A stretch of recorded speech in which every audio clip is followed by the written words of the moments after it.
Ryan Walker thought the worst pain of his life ended 3 years ago when his wife vanished without a trace, leaving him to raise their daughter alone. But on Christmas Eve, in a crowded mall, he came face to face with the woman who destroyed him, and she was crying. Before he could react, his 5-year-old daughter broke free from his grip and ran straight into her mother's arms. What happened next would force Ryan to confront a truth that shattered everything he believed about the woman he once loved. Stay with me until the end, and comment what city you're watching from. I want to see how far this story travels. The fluorescent lights of Riverside Mall blazed with artificial cheer, competing with the genuine warmth of 1,000 Christmas decorations that transformed the sprawling shopping center into a winter wonderland. Garlands of silver and gold twisted around railings, enormous red bows adorned every storefront, and a massive Christmas tree dominated the center court, its branches heavy with ornaments that caught the light and threw it back in dancing fragments of color. Ryan Walker barely noticed any of it. He moved through the crowd with the practiced efficiency of a single father on a mission, one hand firmly gripping his daughter Mia's smaller hand, the other clutching a crumpled shopping list that seemed to grow longer every time he looked at it. His dark hair, slightly too long because he kept forgetting to schedule a haircut, fell across his forehead as he navigated around a family stopped dead in the middle of the walkway to take selfies with Santa's workshop display. "Daddy, can we see Santa?" Mia asked, her voice bright with the kind of hope that 5-year-olds possessed in abundance. Her blonde curls, so much like her mother's, though Ryan tried not to think about that, bounced as she craned her neck to look up at him. "Maybe after we finish shopping, Princess," Ryan said, his voice automatically softening the way it always did when he spoke to his daughter. "We still need to get presents for Grandpa and Aunt Sarah, remember?" Mia's lower lip jutted out in a pout that was more performative than genuine. She'd learned early that while her father rarely said yes immediately, he almost never said no permanently. It was a dance they'd perfected over 3 years, ever since it had become just the two of them against the world. 3 years. 3 years since Hannah had walked out of their lives without explanation, without warning, without even a goodbye note. 3 years of Ryan rebuilding himself one day at a time, learning to braid hair through YouTube videos, discovering which brands of peanut butter Mia would actually eat, and lying awake at night wondering what he'd done wrong. But he didn't think about that anymore. He couldn't afford to. "Look, Daddy, they have the princess dolls." Mia tugged on his hand, pulling him toward a toy store with window displays that looked like they'd been designed by someone high on sugar and Christmas spirit. Ryan let himself be dragged along, a small smile playing at the corners of his mouth, despite the exhaustion that had become his constant companion. This was what mattered now. Mia's excitement, her laughter, the way her whole face lit up when she saw something that captured her imagination. She was his anchor, his purpose, his reason for getting out of bed when the weight of single parenthood felt like it might crush him. They spent 20 minutes in the toy store with Mia providing detailed commentary on every single item that caught her eye. Ryan mentally calculated his budget, trying to figure out which of her requests he could actually afford. Teacher salary plus freelance graphic design work on the weekends meant they weren't struggling, exactly, but there wasn't a lot of room for extravagance either. "Can I have the fairy castle?" Mia asked, pointing to an elaborate playset that cost more than Ryan's monthly electricity bill. "That's a pretty big present," Ryan said carefully. "What if we put it on your letter to Santa?" Mia considered this with the seriousness of a judge deliberating a life sentence. "Okay," she finally agreed, "but I really hope Santa brings it." They left the toy store with a smaller doll and a coloring book. Mia had insisted they buy something today and headed toward the food court. It was past noon, and Ryan could feel his blood sugar dropping. Mia, who had inherited his tendency toward hangry meltdowns, was starting to drag her feet. The food court was packed with holiday shoppers taking a break from the chaos. The smell of pizza competed with Chinese food, burgers, and something that might have been pretzels. Every table seemed occupied by families or couples, their shopping bags piled around them like defensive fortifications. Ryan was scanning for an empty spot when Mia's hand suddenly tightened around his. "Daddy," she whispered, her voice carrying a strange note that made Ryan immediately alert. "Daddy, look." "What is it, sweetheart?" "That lady." Mia pointed across the food court, her small finger trembling slightly. Daddy, she's crying. Ryan followed his daughter's gaze, expecting to see a stranger, maybe a teenager who'd just had a fight with her boyfriend, or an elderly woman who'd gotten separated from her family. Instead, his eyes landed on a woman standing near the pretzel stand, and his entire world tilted sideways. Hannah. The name hit him like a physical blow, knocking the air from his lungs. For a moment he thought he might be hallucinating, stress-induced delusion brought on by too many Christmas songs and not enough sleep. But no, it was definitely her. 3 years older, thinner than he remembered, her blonde hair longer and pulled back in a messy bun, but unmistakably Hannah, his ex-wife, the woman who'd left them, the ghost who haunted every quiet moment. She stood alone in the crowd, oblivious to the shoppers flowing around her like water around a stone. Her shoulders were hunched, her arms wrapped around herself, as if she were cold despite the mall's efficient heating system. And she was crying, not the dramatic sobbing of someone seeking attention, but the quiet, devastating tears of someone who'd forgotten that anyone might be watching. Ryan's first instinct was to turn around, to grab Mia and disappear before Hannah could see them. 3 years of silence gave him that right, didn't it? 3 years of raising their daughter alone, of explaining why mommy wasn't coming home, of watching Mia look at families with 2 parents and trying to understand why hers only had 1. But he couldn't move. His feet seemed rooted to the cheap tile floor of the food court, his hand still clutching Mia's, his heart hammering against his ribs with a force that felt almost painful. "Daddy," Mia whispered again, and now there was something else in her voice, something that made Ryan's chest constrict. Is that Mommy?" The question nearly broke him. Mia had been 2 when Hannah left, barely more than a baby. Her memories of her mother were fragmentary at best, pieced together from the few photos Ryan had kept and the stories he'd forced himself to tell, despite the pain it caused him. He'd never wanted Mia to grow up feeling abandoned, never wanted her to internalize the message that she hadn't been enough to make her mother stay. "Yes," Ryan managed, his voice rough. "That's her." He expected Mia to shrink back, to hide behind his legs the way she did when confronted with strangers. Instead, before he could process what was happening, she pulled her hand free from his grip and ran. "Mia, wait!" Ryan's shout came too late. His daughter was already weaving through the crowd, her small body darting between adults with the fearlessness of children who haven't yet learned that the world might hurt them. Ryan took off after her, his longer legs eating up the distance. But Mia had a head start and a child's ability to slip through gaps that adults had to navigate around. His heart pounded with something beyond physical exertion, a primal fear that he couldn't name, couldn't fully articulate. Mia reached Hannah before he could stop her.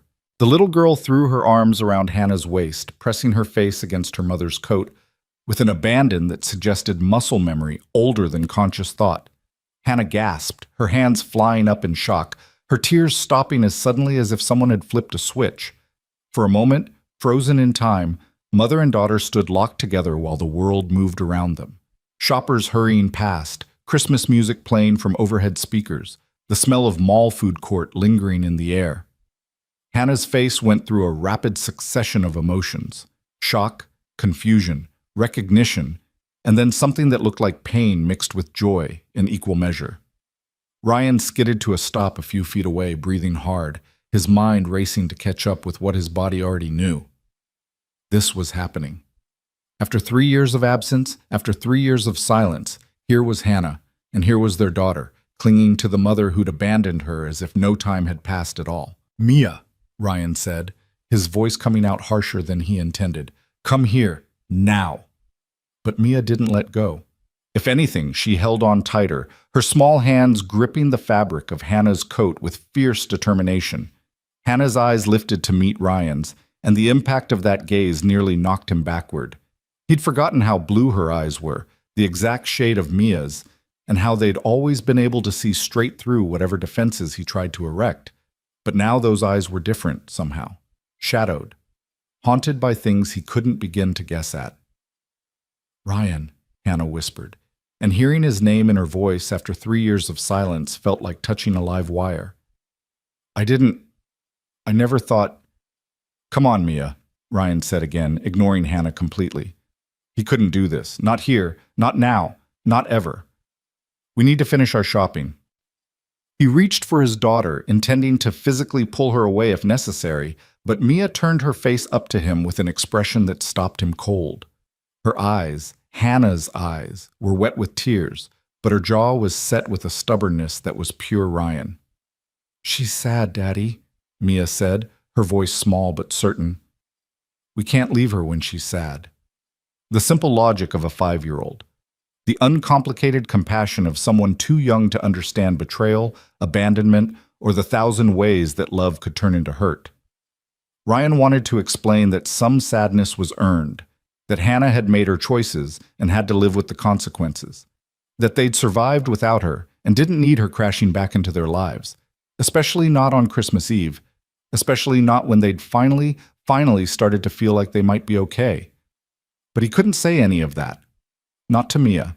Not while his daughter looked at him with such trust, such certainty that her father would do the right thing, even if she was too young to understand that sometimes the right thing was walking away.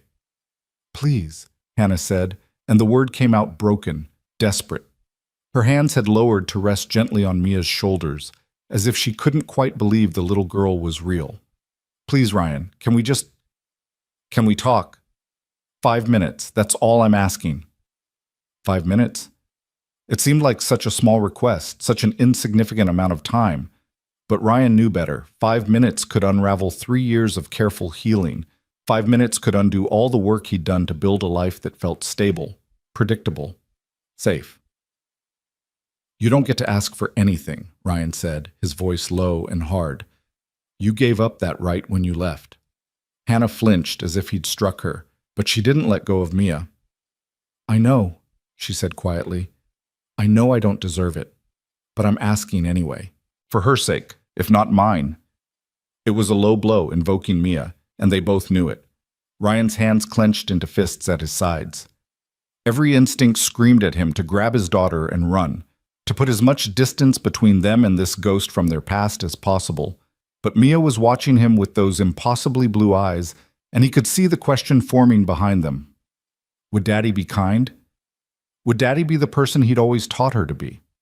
The person who helped others, who listened, who tried to understand. The weight of his own parenting came back to bite him.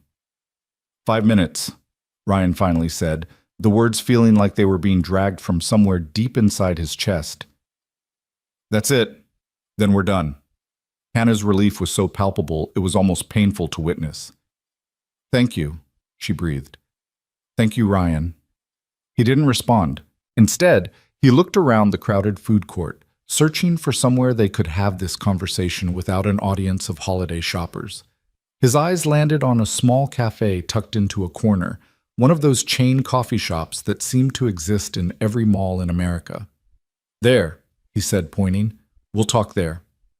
The walk to the cafe felt surreal, like moving through a dream where everything was slightly off. Ryan kept one hand on Mia's shoulder, a possessive gesture that he wasn't proud of but couldn't seem to stop. Hannah walked beside them, maintaining a careful distance, as if she understood that any attempt to get closer would shatter the fragile agreement they'd reached. The cafe was quieter than the main food court, with a handful of tables occupied by people tapping on laptops or reading books. Christmas music played here too, but softer, almost gentle. Ryan claimed a table in the back corner, away from the windows, away from the other customers, and lifted Mia into her chair with practiced ease. Hannah slid into the seat across from them, her movements tentative, uncertain. She looked smaller than Ryan remembered, diminished somehow, as if the last 3 years had worn her down in ways that went beyond the physical. For a long moment, nobody spoke. The silence stretched between them like a physical thing, heavy with all the words that had gone unsaid for 3 years. Ryan could hear his own heartbeat, fast and irregular. Beside him, Mia swung her legs under the table, her eyes moving between her parents with an expression that suggested she understood more than she should. Finally, Ryan broke the silence. "Why now?" The question came out flat, toneless. 3 years, Hannah. 3 years of nothing, and you show up on Christmas Eve? What the hell do you want? Hannah's hands trembled as she wrapped them around an imaginary cup of coffee, a nervous gesture he recognized from their marriage. "I didn't plan this," she said quietly. I didn't know you'd be here. I didn't know I've been in therapy, Ryan, working through things. And my therapist said, I don't care what your therapist said. Ryan cut her off, his voice sharp enough that Mia flinched. He forced himself to lower his volume. You left us. You left your daughter when she was 2 years old, and you never looked back. Do you have any idea what that did to her? What that did to me? Yes, Hannah whispered, and now there were tears sliding down her cheeks again. Yes, I do. I think about it every single day. I think about how I failed you both. How I failed. Ryan's laugh was bitter, caustic. That's what you call it? Failure. You didn't fail a test, Hannah. You abandoned your family. I know. Hannah's voice broke on the words. I know what I did, and I know sorry isn't enough. It could never be enough. But I need you to understand. Understand what? Ryan demanded. What could you possibly say that would make this okay? Hannah opened her mouth, then closed it again. Her eyes dropped to the table, and for a moment Ryan thought she might stand up and walk away. Part of him hoped she would. It would be easier that way, to go back to hating the memory of her rather than facing the reality of her presence. But then Mia spoke up, her small voice cutting through the tension like a knife through butter. Are you sick, Mommy? She asked, her head tilted to one side with innocent curiosity. Is that why you went away? The question was so unexpected, so achingly perceptive in the way that children could sometimes be, that both adults froze. Ryan stared at his daughter, wondering where she'd gotten that idea, while Hannah's face crumpled with an emotion he couldn't quite name. Yes, Hannah finally said, her voice barely above a whisper. Yes, sweetie, I was sick, very sick. But you're better now? Mia pressed, leaning forward with intense interest. That's why you came back? Hannah's eyes lifted to meet Ryan's, and in them he saw a plea, asking permission, asking for understanding, asking for something he wasn't sure he was capable of giving. I'm getting better, Hannah said carefully. I'm trying to be better. It's hard, and it takes a long time, but I'm trying. Ryan wanted to interrupt, to call her out on the vague non-answers, but something stopped him. Maybe it was the raw honesty in her voice. Maybe it was the way Mia was looking at Hannah with such hope, such trust. Or maybe it was the tiny, traitorous part of his heart that remembered what it felt like to love this woman before everything fell apart. What kind of sick? He asked, his voice rough but no longer quite so hostile. What happened, Hannah? Hannah's hands were shaking so badly now that she had to press them flat against the table to keep them still. She took a deep breath, then another, as if gathering courage for a confession. Postpartum depression, she finally said, the words tumbling out in a rush. After Mia was born, I had postpartum depression. Severe. And I didn't understand it, Ryan. I didn't know what was happening to me. I thought... Her voice broke. I thought it meant I was a terrible mother. I thought it meant I didn't love you or Mia enough. And the more I tried to fight it, the worse it got. Ryan felt like the ground had shifted beneath his feet. Postpartum depression. The words echoed in his mind, pulling up memories he'd buried. Hannah's tearful nights, her distant stares, the way she'd sometimes look at Mia with an expression that seemed more like terror than love. He'd noticed, of course he'd noticed, but he'd attributed it to exhaustion, to the normal stress of new parenthood. Why didn't you tell me? He asked, and now his voice was quieter, the anger seeping away to reveal the hurt beneath. Why didn't you let me help you? Because I was ashamed, Hannah said, tears streaming freely now. Because I looked at other mothers who seemed to handle everything so easily, and I couldn't understand why I was struggling so much. Because every time I looked at Mia, I felt like I was failing her, and I thought, she swallowed hard, I thought if I left, you'd find someone better, someone who could be the mother she deserved. The confession hung in the air between them, heavy with years of pain and misunderstanding. Ryan's mind was racing, trying to reconcile this new information with the narrative he'd constructed over the past 3 years. He told himself Hannah had left because she didn't care, because she'd found something or someone more important than her family.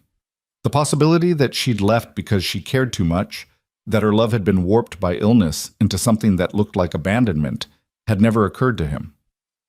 You should have told me, he repeated, but the accusation had lost its bite. "We could have gotten you help. We could have—" "I couldn't think clearly," Hannah interrupted, her voice desperate with the need to be understood. "That's what depression does, Ryan. It lies to you. It tells you that everyone would be better off without you, that you're a burden, that your presence causes more harm than good. And I believe those lies. God help me, I believed them so completely that leaving seemed like the kindest thing I could do." Mia had been quiet during this exchange, her eyes moving between her parents like she was watching a tennis match. Now she reached out and put her small hand over Hannah's trembling one. "But you miss us?" Mia asked, her voice impossibly gentle for someone so young. "When you went away, did you miss us?"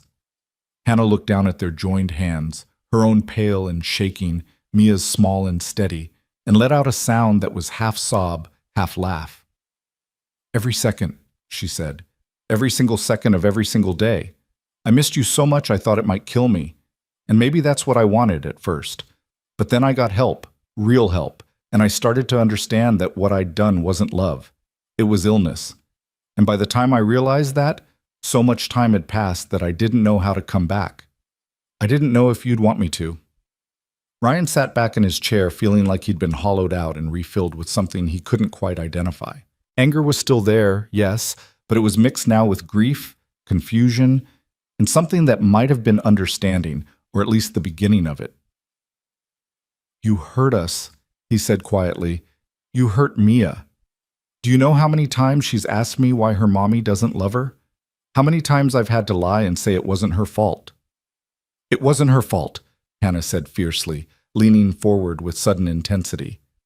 "Ryan, please, you have to make sure she knows that. None of this was her fault. She is perfect, absolutely perfect. And the fact that I couldn't see that when I was sick doesn't change how true it is." "Did you stop loving us, Mommy?" Mia asked, her voice small but direct. It was the question she'd apparently been building up to, the one that mattered more than all the others. Hannah's face crumpled. She reached across the table with both hands, not quite touching Mia but coming close, as if afraid that contact might break the spell. "Never," she said, her voice thick with tears. "Not for 1 second. Not even when I was at my sickest, when I couldn't think straight, when everything felt dark and terrible. Even then, I loved you. I loved you so much it scared me." "Then it's okay," Mia said with the simple certainty of a child who hasn't yet learned that love doesn't fix everything. "You're here now." Ryan closed his eyes, overwhelmed by the conversation, by the revelations, by the weight of 3 years' worth of pain trying to be compressed into 5 minutes. He could feel his carefully constructed defenses cracking, the walls he'd built to protect himself and Mia starting to crumble. This wasn't supposed to happen. Hannah was supposed to be the villain in their story, the woman who'd chosen herself over her family, who'd proven that love wasn't enough, who'd left them to pick up the pieces alone. The narrative was clean that way, simple. It made sense. But this, mental illness, depression, a mother who'd left because she'd believed it was the right thing to do, this was messier, more complicated, harder to categorize as simply good or bad.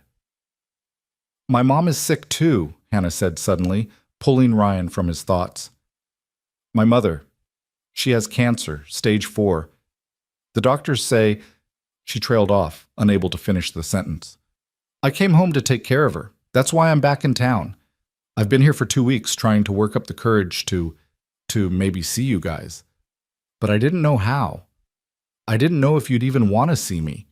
And then today, I was feeling overwhelmed, and I came to the mall because it seemed less lonely than my mother's empty house, and then Mia found you," Ryan finished quietly. "And then Mia found me," Hannah agreed, a ghost of a smile touching her lips as she looked at their daughter, just like she always did when I couldn't find myself.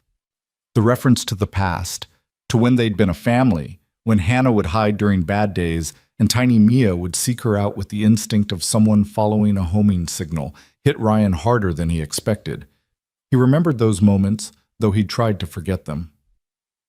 Hannah curled up in the bedroom with the lights off, Mia toddling in with her favorite stuffed animal to keep Mommy company. He'd thought it was sweet at the time. Now he understood it had been a symptom of something much darker. "I'm sorry about your mom," Ryan said, because whatever else had happened between them, He'd always liked Hannah's mother. Eleanor had been kind to him, had welcomed him into the family, had cried happy tears at their wedding. The news that she was dying felt like another loss piled onto the ones they were already trying to process. "Thank you," Hannah said quietly. "She asks about you sometimes. About Mia. I show her the pictures from your Facebook page. I hope that's not creepy. I needed to see that you were okay, that Mia was growing up happy and healthy." Ryan hadn't known Hannah was following his social media. He'd never blocked her. It had seemed pointless when she'd disappeared so completely, but he'd never thought about her actually looking, actually keeping track of them from a distance. "How long are you staying?" The question came out before Ryan could stop it, and he immediately regretted asking. It sounded too much like interest, like caring, like he was considering something he absolutely should not be considering. "I don't know," Hannah admitted.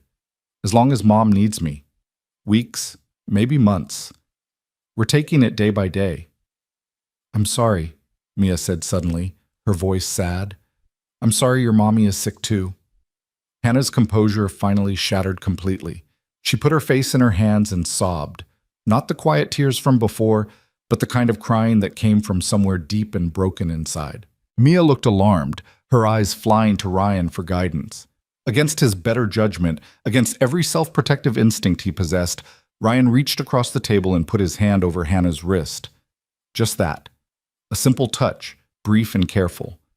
But it was enough to make her lift her head, her eyes red and swollen, her face blotchy with tears.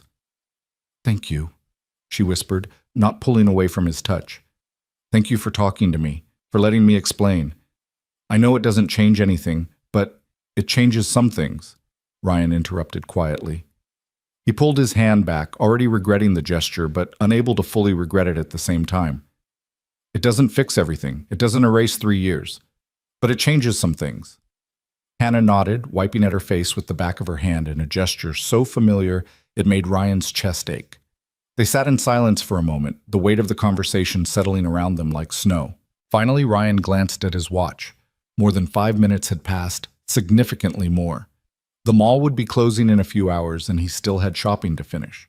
Life was calling him back, pulling him away from this suspended moment. "We should go," he said, not unkindly. "Mia needs lunch, and we still have things to do." He expected Hannah to nod, to accept the dismissal, to disappear back into whatever life she'd been living without them. Instead, Mia's hand shot up, gripping his sleeve with surprising strength. "Daddy?" she said, her voice taking on that particular tone that meant she was about to ask for something big. "Can Mommy come have Christmas with us?" The question landed like a bomb in the middle of their carefully polite conversation. Ryan's mind went blank, unable to process the request. Christmas was tomorrow. Christmas Eve was tonight. Mia was asking if the woman who'd abandoned them could just come back? Just like that? "Mia, I don't think—" Ryan started. "Please?" Mia interrupted, her eyes wide and pleading. "She's sad and alone, and it's Christmas. You always say Christmas is for family." The words hit like an arrow straight to Ryan's heart. He'd been the one to tell Mia that. He'd been the one to teach her that Christmas was about forgiveness, about bringing people together, about love that overcame obstacles. And now his own daughter was throwing his teachings back at him, asking him to practice what he'd preached. He looked at Hannah, who had gone very still, barely breathing, as if afraid that any movement might shatter this impossible moment. "Mia, it's complicated," Ryan tried again, struggling to find words that would be honest but not crushing. "Mommy has her own plans, and we have ours, and—" "I don't," Hannah said quietly. "I don't have plans. It's just going to be me and Mom, and she'll probably sleep through most of the day because of the medication." The admission made everything worse. Ryan could picture it, Hannah alone in her dying mother's house, watching the clock tick down on Christmas Day, thinking about the daughter she couldn't see and the family she'd lost. The image was almost painful in its loneliness. "Daddy, please," Mia said again, and now there were tears in her eyes. "Just for dinner, just so Mommy isn't sad on Christmas." Ryan felt trapped between his daughter's compassion and his own need for self-preservation. Letting Hannah back into their lives, even for one dinner, felt dangerous. It felt like opening a door he'd nailed shut, like inviting chaos back into the calm they'd worked so hard to achieve. But he looked at Mia's face, so hopeful, so certain that her father would do the right thing, and he felt his resolve crumbling.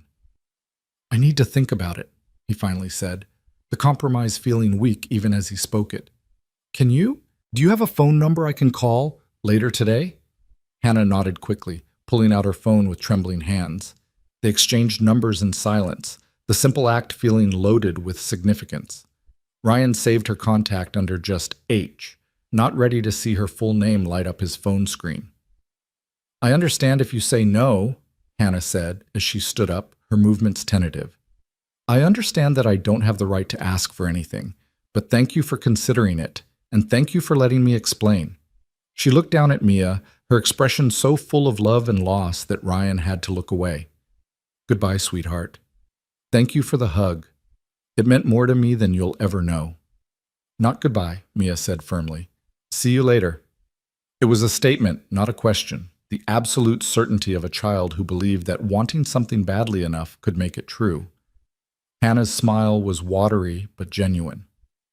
"See you later," she echoed softly. Then she turned and walked away, disappearing into the mall crowd like a ghost fading in sunlight. Ryan and Mia sat at their table for a long moment, neither speaking, both processing what had just happened. "You're going to say yes, aren't you, Daddy?" Mia finally asked, her voice small. Ryan looked down at his daughter, at her hopeful face and her trusting eyes, and knew he was defeated before he even began. "Yeah, Princess," he admitted quietly. "I think I probably am." Mia's smile was bright enough to power the entire mall's Christmas lights. She threw her arms around Ryan's neck, nearly knocking over his forgotten coffee in her enthusiasm. "Thank you, Daddy. Thank you, thank you, thank you." Ryan hugged her back, pressing his face into her hair, wondering what exactly he'd just agreed to. Tomorrow was Christmas. Tomorrow, Hannah would walk into the home they'd built without her, would see how they'd survived, would be confronted with all the ways they'd learned to be okay. And he had no idea if it would heal old wounds or just create new ones. But Mia was happy. Right now, in this moment, his daughter was happier than he'd seen her in weeks. And wasn't that worth the risk? Wasn't that worth stepping outside his comfort zone and facing the woman who'd broken his heart? "Come on," he said, standing and lifting Mia out of her chair. "We still need to finish shopping, and now we need to get an extra present." "For Mommy?" Mia asked, her eyes going wide. "For Mommy," Ryan confirmed, even though the word felt strange in his mouth after 3 years of silence. They spent the rest of the afternoon shopping, but Ryan's mind was only half present.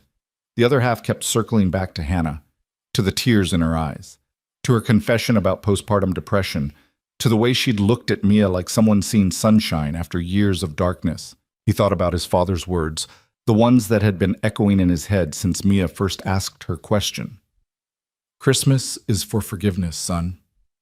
Maybe it was. Maybe tomorrow would be the first step towards something new, not reconciliation exactly, but understanding. Maybe they could find a way to coexist peacefully, to give Mia the gift of knowing both her parents without the shadow of abandonment hanging over everything. Or maybe it would be a disaster. Either way, Ryan realized as he watched Mia chatter excitedly about Christmas dinner, it was too late to back out now. He'd made a promise to his daughter, and he'd die before breaking it. As they left the mall, Ryan pulled out his phone and typed a brief message to the contact labeled H. "Dinner tomorrow at 6. Address is the same." The response came almost immediately. "I'll be there. Thank you, Ryan. You have no idea what this means to me." But he did know. He knew exactly what it meant, because once upon a time, he'd have felt the same way about getting a second chance with the person he loved most in the world. The question was whether that person still existed under 3 years of hurt and absence, or if they'd both changed too much to find their way back to anything resembling what they'd once had. Tomorrow, he'd find out. Ryan buckled Mia into her car seat, listening to her excited chatter about Christmas and presents and Mommy coming to dinner. In the front seat, he gripped the steering wheel and took a deep breath. "Okay," he whispered to himself. "Okay. We can do this."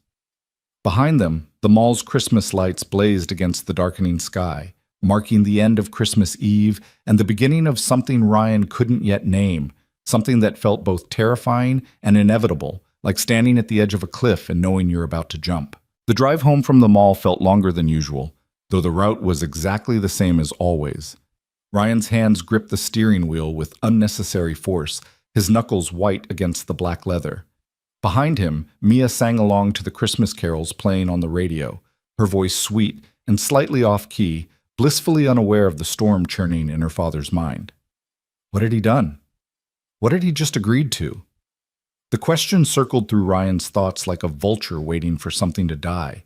Maybe his sanity, maybe his carefully constructed peace, maybe the protective walls he'd spent 3 years building around his heart. Inviting Hannah to Christmas dinner seemed like the kind of impulsive decision that would make perfect sense in a holiday movie and absolutely no sense in real life. He pulled into the driveway of their modest 2-story house, the one he'd bought 6 months after Hannah left, because living in their old apartment had felt like drowning in memories.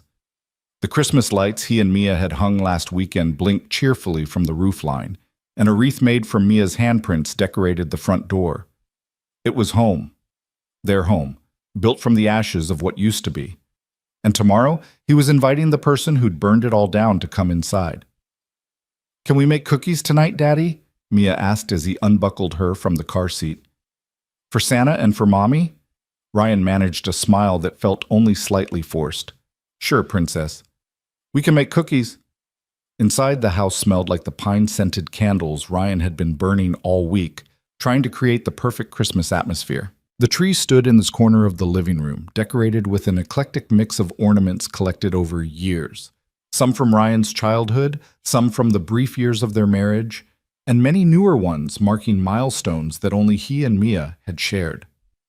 While Mia changed out of her mall clothes and into the reindeer pajamas she insisted on wearing despite it only being late afternoon, Ryan stood in the kitchen and stared at his phone. Hannah's number glowed on the screen, a connection to a past he'd tried so hard to bury. He should call his sister. Sarah would talk sense into him, would remind him of all the reasons this was a terrible idea. She'd been there through the worst of it, had flown in and stayed for 2 weeks after Hannah left, had helped him figure out daycare and cooking and how to French braid hair well enough that Mia wouldn't get teased at preschool. Sarah had every right to be furious that he was even considering this. But he didn't call her. Instead, he opened the refrigerator and began pulling out ingredients for dinner, letting the familiar routine calm his racing thoughts. Mia bounded into the kitchen 20 minutes later, her energy seemingly limitless. "What are we making for Christmas dinner tomorrow?" she asked, climbing onto one of the bar stools at the counter. "Something special, right? Because Mommy's coming?" Ryan set down the chicken he'd been about to season. "What do you think we should make?" Mia's face scrunched up in concentration, a gesture she'd inherited from him. "Turkey?" she suggested. "Like at Thanksgiving? And mashed potatoes? And those green beans you make with the crispy onions?" "That sounds good," Ryan agreed, mentally calculating whether he had time to shop for all of that tomorrow morning. "We'll need to go to the store early." "I'll help," Mia volunteered enthusiastically. "I'm a good helper, right, Daddy?" "The best helper," Ryan confirmed, reaching over to ruffle her hair. They made dinner together, just spaghetti and frozen meatballs, nothing fancy, and ate while watching a Christmas movie that Mia had seen approximately 700 times but still found hilarious. Ryan tried to focus on the screen, tried to lose himself in his daughter's laughter, but his mind kept drifting back to Hannah's face in the mall. The tears, the trembling hands, the raw vulnerability when she talked about postpartum depression. He'd failed her. The realization sat heavy in his stomach, making the pasta taste like sawdust. He'd been her husband, had promised to support her in sickness and health, and he'd been so consumed with being a new father that he'd missed the signs of his wife falling apart. But she'd also failed him, hadn't she? Failed them both. Walking away without explanation, without giving him a chance to help, without trusting him enough to be honest about what she was going through. The competing narratives warred in his head, victim and villain, abandoner and abandoned, sick woman and absent mother. Nothing was as simple as he thought it was this morning, when Hannah had still been just a ghost from his past, instead of a complicated, broken person asking for a second chance. After dinner, they made cookies. Chocolate chip, because those were Mia's favorite. The kitchen filled with the warm smell of baking, and flour ended up everywhere despite Ryan's best efforts to contain it. Mia insisted on decorating some of the cookies with icing and sprinkles, turning them into abstract art pieces that were more sugar than substance. "This one is for Mommy," Mia announced, holding up a cookie that had so many sprinkles it was barely visible beneath them. "She'll like it, right?" Ryan looked at the cookie, lopsided and enthusiastic and made with pure love, and felt his throat tighten. "She'll love it," he said quietly. After cookies came bath time, then teeth brushing, then the elaborate bedtime routine that had evolved over 3 years of single parenthood. Ryan read 3 stories, one more than usual because it was Christmas Eve and Mia had deployed her most devastating puppy dog eyes. Then he tucked her in, made sure her nightlight was on, and kissed her forehead. "Daddy?" Mia's voice stopped him at the door. "Are you sad about Mommy coming tomorrow?" The question caught him off guard. He turned back to see Mia propped up on one elbow, her blue eyes, Hannah's eyes, watching him with concern beyond her years. "I'm not sad," Ryan said slowly, coming back to sit on the edge of her bed. It's complicated, Princess." "Because she went away?" "Yeah, because she went away." Mia was quiet for a moment, processing. "But she was sick," she finally said. "People can't help being sick. You told me that when I got the flu." Ryan had to smile at the child logic, even as it skewered him. "You're right. People can't help being sick." "So we should forgive her, right? Like in the Christmas story? Like how they forgave Scrooge even though he was mean?" When had his daughter become so wise? Ryan wondered. When had she learned to distill complex adult emotions into simple truths? "We'll try," Ryan said, smoothing back her hair. "We'll try to forgive her." "Good," Mia said, satisfied. She yawned hugely, her eyes already starting to close. "I already forgived her. She's my mommy." Ryan sat there for a long time after Mia fell asleep, watching her breathe in the dim glow of the nightlight. She looked so peaceful, so certain that tomorrow would be wonderful, simply because she'd decided it would be. He envied that certainty, that ability to trust so completely. Finally, he stood and left the room, pulling the door mostly closed behind him. Downstairs, the house felt too quiet, too empty. He cleaned up the kitchen, putting away the cookies and loading the dishwasher, moving on autopilot while his mind spun in circles. His phone buzzed. A text from Sarah. "Merry Christmas Eve, little brother. How's my favorite niece?" Ryan stared at the message for a long moment, then typed back. "She's good. Excited about tomorrow." He hesitated, his thumbs hovering over the keyboard, then added, "We ran into Hannah at the mall today." The response was almost instantaneous. "What? Are you okay? Is Mia okay?" "We're fine," Ryan typed. It was unexpected. 3 dots appeared, disappeared, appeared again. Finally, "Do you want to talk about it?" Ryan did and didn't want to talk about it in equal measure, but Sarah deserved to know, especially since "I invited her to Christmas dinner," he typed quickly before he could lose his nerve. This time the phone actually rang. Sarah's face appeared on the screen, her expression a mix of concern and disbelief. "You invited her to what?" "Hi to you too," Ryan said, settling onto the couch with a sigh. "Ryan, what the hell? After everything she did? After she abandoned you and Mia for 3 years without a word?" Sarah's voice was sharp, protective. She'd never forgiven Hannah for leaving, had deleted every photo of her from family albums, had pointedly referred to her as that woman for the past 3 years. "I know," Ryan said tiredly. "I know it sounds crazy." "It doesn't sound crazy. It is crazy. Please tell me this was Mia's idea and you just couldn't say no to her." Ryan winced. "It was Mia's idea," he admitted. "But Sarah, you should have seen Hannah. She was crying in the middle of the mall, and when she saw Mia," he broke off, struggling to find words. "She has postpartum depression. That's why she left. She thought we'd be better off without her." There was a long silence on the other end. When Sarah spoke again, her voice was softer but still skeptical. "Postpartum depression doesn't give someone a pass on abandoning their family, Ryan.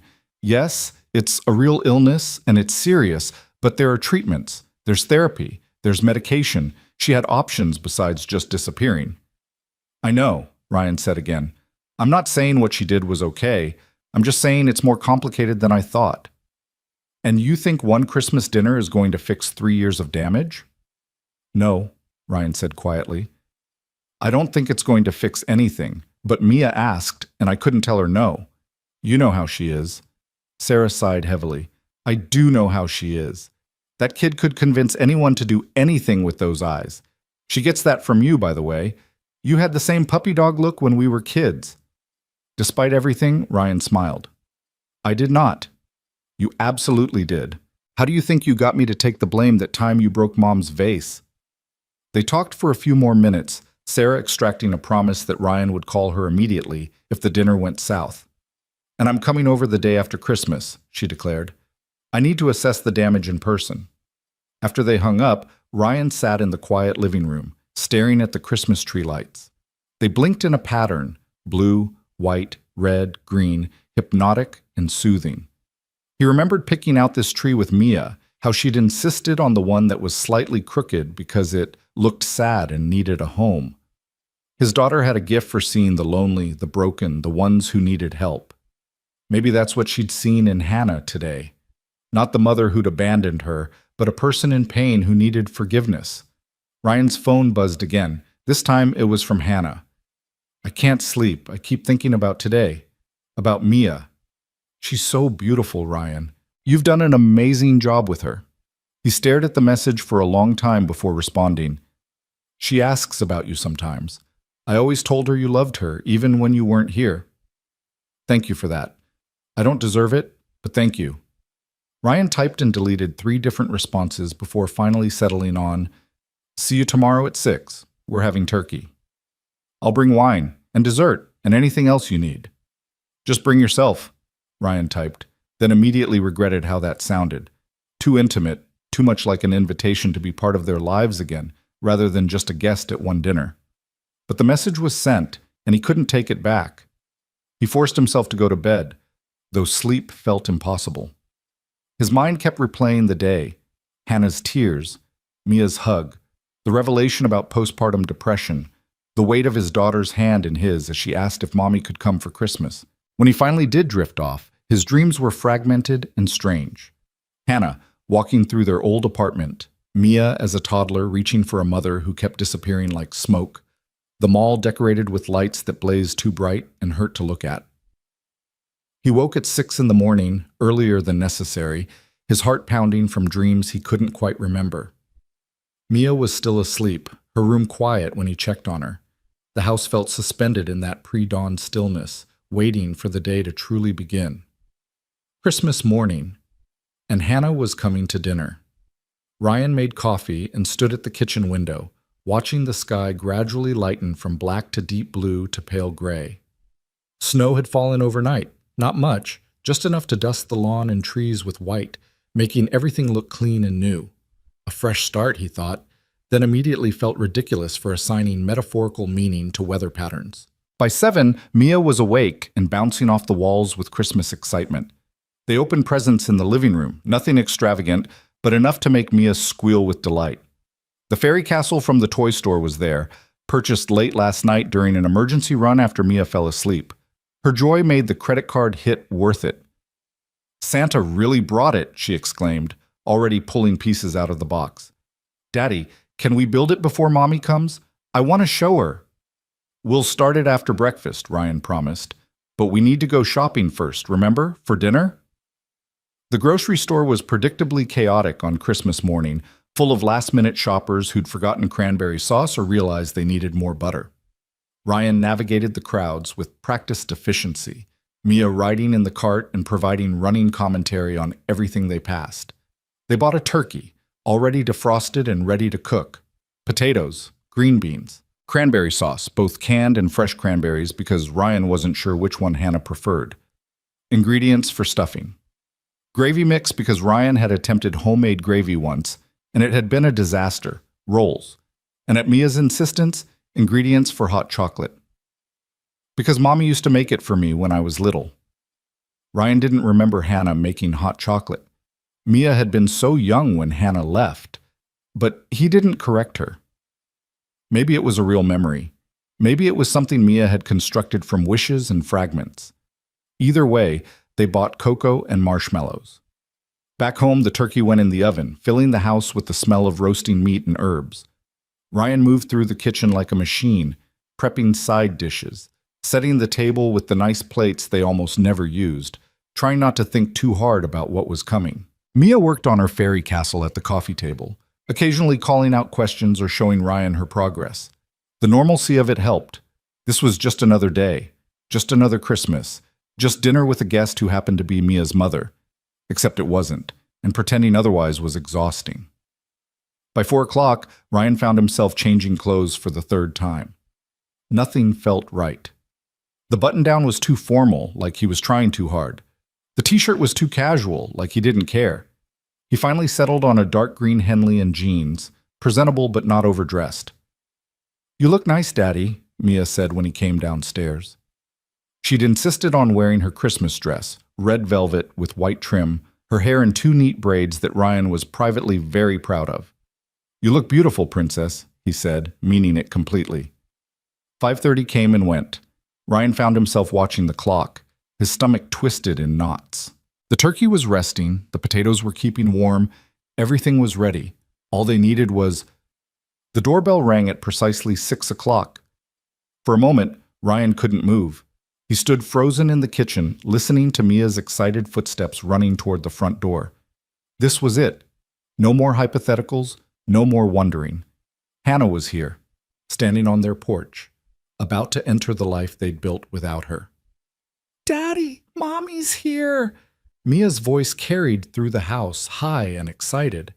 Ryan forced his feet to move, walking toward the entryway on legs that felt made of wood. Mia had already opened the door, and there was Hannah, snow-dusting her dark coat, her hair pulled back in a neat ponytail. Her face carefully made up in a way that suggested she'd spent as much time getting ready as Ryan had. She held a wine bottle in one hand and a bakery box in the other, and when her eyes met Ryan's over Mia's head, he saw his own nervousness reflected back at him. "Hi," Hannah said softly. "Thank you for having me." "Hi," Ryan managed. "Come in. It's freezing out there." Hannah stepped inside, and suddenly the house felt smaller, more crowded. She looked around, taking in the changes, the different furniture, the photos on the walls that marked years she'd missed, the life that had continued without her. "Your home is beautiful," she said, her voice catching slightly on the word your instead of our. Mia grabbed Hannah's hand, pulling her toward the living room. "Come see my fairy castle. Santa brought it and Daddy helped me build it." Ryan took Hannah's coat and the wine, hanging one in the closet and carrying the other to the kitchen. His hands were shaking slightly, and he gripped the bottle harder to still them. He could hear Mia chattering in the living room, her voice bright with excitement, and Hannah's softer responses. When he returned to the living room, Hannah was crouched beside the fairy castle, listening intently as Mia explained the function of each turret and tower. She looked up when Ryan entered, and something in her expression made his breath catch, a mixture of grief and gratitude that was almost painful to witness. "It's an impressive castle," Hannah said, straightening up. "You did a great job building it." "Daddy helped," Mia said generously, "but I did most of it." "I can tell," Hannah said with a small smile. "You always were good at building things." The comment suggested memories Ryan didn't share, a past with Mia that he couldn't verify. It felt strange, this reminder that Hannah had known their daughter before he'd become the sole parent, that there were 2 years of Mia's life that both her parents remembered even if Mia didn't. "Dinner's ready whenever we want to eat," Ryan said, breaking the moment.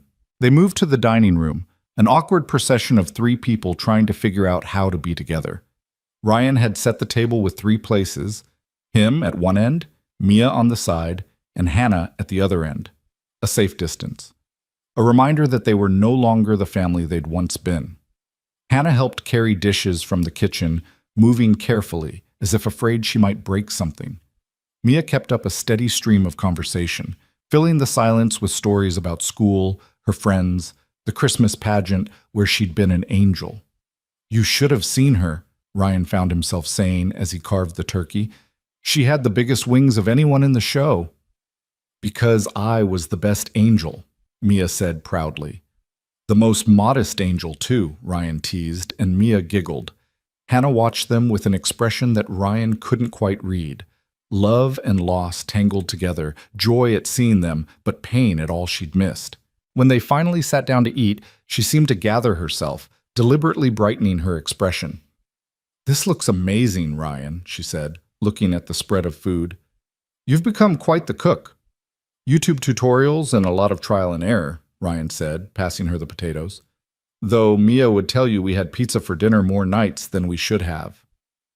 "Only sometimes," Mia said loyally, "and Daddy's spaghetti is really good." They ate, and slowly, gradually, some of the tension began to ease. Conversation flowed more naturally, helped along by Mia's constant questions and observations. Hannah asked about Ryan's teaching job, careful to avoid anything too personal.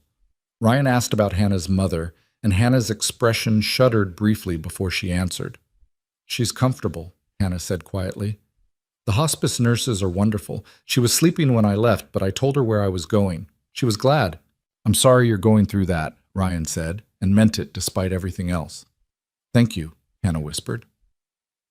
After dinner, Mia insisted they have hot chocolate, even though everyone was full from the meal. Hannah's face lit up when Mia made the request, and she joined Ryan in the kitchen to help prepare it. They worked in careful choreography, maintaining distance, avoiding accidental touches. But once, when Hannah reached for the milk at the same moment Ryan did, their hands brushed. The contact was brief, barely a second, but Ryan felt it like an electric shock. "Sorry," Hannah murmured, pulling back. "It's fine," Ryan said, his voice rougher than intended. They brought the hot chocolate to the living room, where Mia had curled up on the couch looking sleepy despite her excitement. The fairy castle stood on the coffee table, its small lights twinkling in the dimness. Ryan had turned on only the Christmas tree lights, creating a soft, warm atmosphere. "This is nice," Hannah said softly, settling into the armchair, notably not on the couch where Ryan and Mia sat. "Thank you again for letting me be here." "Mommy?" Mia's voice was getting drowsy, her head leaning against Ryan's shoulder. "Can you tell me a story, like you used to?" Hannah's eyes filled with tears. "You remember that?" "Kind of," Mia said. "I remember your voice. It was nice." "I'd love to tell you a story," Hannah said, her voice thick with emotion. And so Hannah began to speak, her voice soft and melodic, telling a story about a brave princess and a dragon who just wanted to be friends. Ryan listened, and memories flooded back, nights when Hannah would read to baby Mia, her voice carrying through the apartment, the three of them crowded together in the nursery rocking chair. How had they lost this?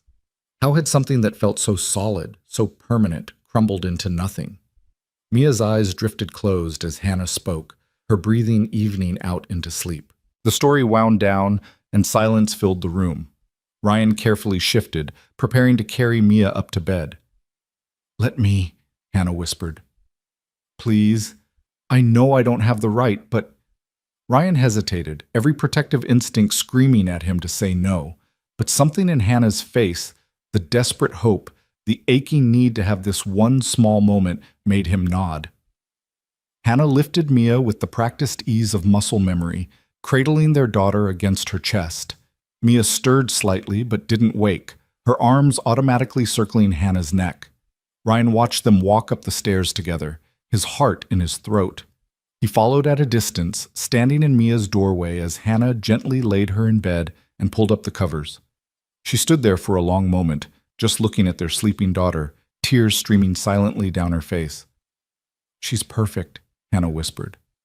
"Ryan, she's absolutely perfect. You've done such a good job." "We got lucky," Ryan said quietly. "She's always been amazing." Hannah reached out and gently touched Mia's cheek, the gesture so tender it hurt to watch. Then she straightened and walked toward the door, where Ryan stepped back to let her pass. Downstairs they stood awkwardly in the living room, the evening winding down but neither quite ready for it to end. "I should go," Hannah finally said. "I don't want to overstay." "Do you want coffee?" Ryan heard himself ask. "Or we could finish the wine." Hannah looked surprised. "Are you sure?" "No, yes, maybe." "Yeah," Ryan said. "We should talk. Actually talk." They settled at opposite ends of the couch, still maintaining distance, with fresh glasses of wine. The Christmas tree lights cast everything in a soft glow, making the moment feel almost dreamlike. "She's wonderful, Ryan," Hannah said again. "The way she laughs, the way she looks at you with such trust. You've given her an incredible life." "I did what I had to do," Ryan said, and couldn't keep a slight edge from his voice. "Someone had to." Hannah flinched. "I deserve that." "I'm sorry," Ryan said immediately, rubbing his face. "That wasn't fair." "It was completely fair," Hannah countered. "Ryan, I don't expect you to forgive me. I don't even expect you to understand. But I need you to know that leaving was the hardest thing I've ever done. And every day since has been about trying to become someone worthy of coming back." "Then why didn't you?" The question burst out of Ryan before he could stop it. "Why didn't you come back sooner? If you were getting help, if you were getting better, why wait 3 years? Hannah was quiet for a long moment, staring into her wine. "Fear," she finally admitted. "Pure, paralyzing fear that you'd tell me no, that Mia wouldn't remember me, that I'd lost my chance and there was no way back. Every time I thought about reaching out, I convinced myself it was too late, that I'd done too much damage, that you'd both moved on. We did move on," Ryan said quietly. "We had to. But that doesn't mean—" He stopped, unsure how to finish the sentence. "Doesn't mean what?" Hannah prompted gently. "I don't know," Ryan admitted. "I don't know what it means. All I know is that Mia was so happy tonight, and I haven't seen her that happy in a long time. And that has to mean something, right?" "It means she has a good heart," Hannah said, "like her father." The compliment made Ryan uncomfortable. He didn't want to be seen as good, as forgiving. He wanted to hold on to his anger because anger was safe. Anger kept him protected. But sitting here, watching Hannah struggle with her own emotions, seeing the genuine remorse in every line of her face, it was harder to maintain that anger than he'd expected. "I'm not ready to forgive you," Ryan said, needing to make that clear. "I don't know if I ever will be. What you did, leaving without explanation, without even trying to get help first, it nearly destroyed me. There were days I didn't think I could do it, days when Mia would cry for you and I had no idea how to explain where you'd gone or why you'd left." "I know," Hannah whispered. "God, Ryan, I know. And I would take it all back if I could. I would do everything differently." "But you can't," Ryan said simply. "We can't go back. We can only figure out what happens now." "What do you want to happen?" Hannah asked, her voice tentative. Ryan thought about it, really thought about it. "I want Mia to have a relationship with her mother," he finally said. "I want her to know that you love her, that you didn't leave because of anything she did. Beyond that?" He shook his head. "I don't know. I can't think that far ahead." "That's fair," Hannah said. "That's more than fair. Whatever you're willing to give, I'll take. Just thank you for tonight, for giving me this chance." They talked for another hour, carefully navigating around the biggest wounds while slowly excavating the smaller truths. Hannah told him about therapy, about the medication that finally helped clear the fog that had consumed her after Mia's birth. Ryan told her about learning to be a single parent, about the small victories and the hard days. It wasn't comfortable exactly, but it felt necessary, like lancing a wound that had been festering for too long. When Hannah finally left, standing on the porch as snow began to fall again, she turned back one more time. "Can I see her again? Maybe after the holidays, when things are less hectic?" Ryan nodded slowly. "We'll figure something out, for Mia's sake." "For Mia's sake," Hannah agreed. But as Ryan watched her drive away, taillights disappearing into the snowy night, he wondered if they were both lying, if this was really just about their daughter, or if something else was stirring beneath the surface, something that felt dangerous and hopeful in equal measure. Ryan stood at the front window long after Hannah's car disappeared, watching snowflakes drift through the glow of the streetlights. The house felt different now, charged with something he couldn't name, as if Hannah's presence had disturbed the careful equilibrium he'd spent 3 years establishing. He could still smell her perfume faintly in the living room, something floral and unfamiliar that wasn't the scent he remembered from their marriage. Everything about her was familiar and foreign at once, and that dissonance left him feeling unmoored. He cleaned up the kitchen in silence, washing wine glasses and putting away leftovers, his hands moving through familiar motions while his mind spun in circles. The evening had gone better than he'd expected. No dramatic confrontations, no tears beyond Hannah's quiet moment in Mia's room, no reopening of wounds that couldn't be stitched back together in one night. But better than expected didn't mean good, and it certainly didn't mean resolved. His phone buzzed as he was loading the dishwasher. Sarah's name flashed on the screen with a message that was just a string of question marks. Ryan smiled despite himself and called her back. "Well?" Sarah demanded before he could even say hello. "Don't leave me in suspense. Did she show up? Did you survive? Is Mia okay? Are you okay?" "She showed up," Ryan confirmed, settling onto the couch with a tired sigh. "And we survived. It was complicated." "Complicated how? Good. Complicated or disaster complicated?" Ryan thought about it.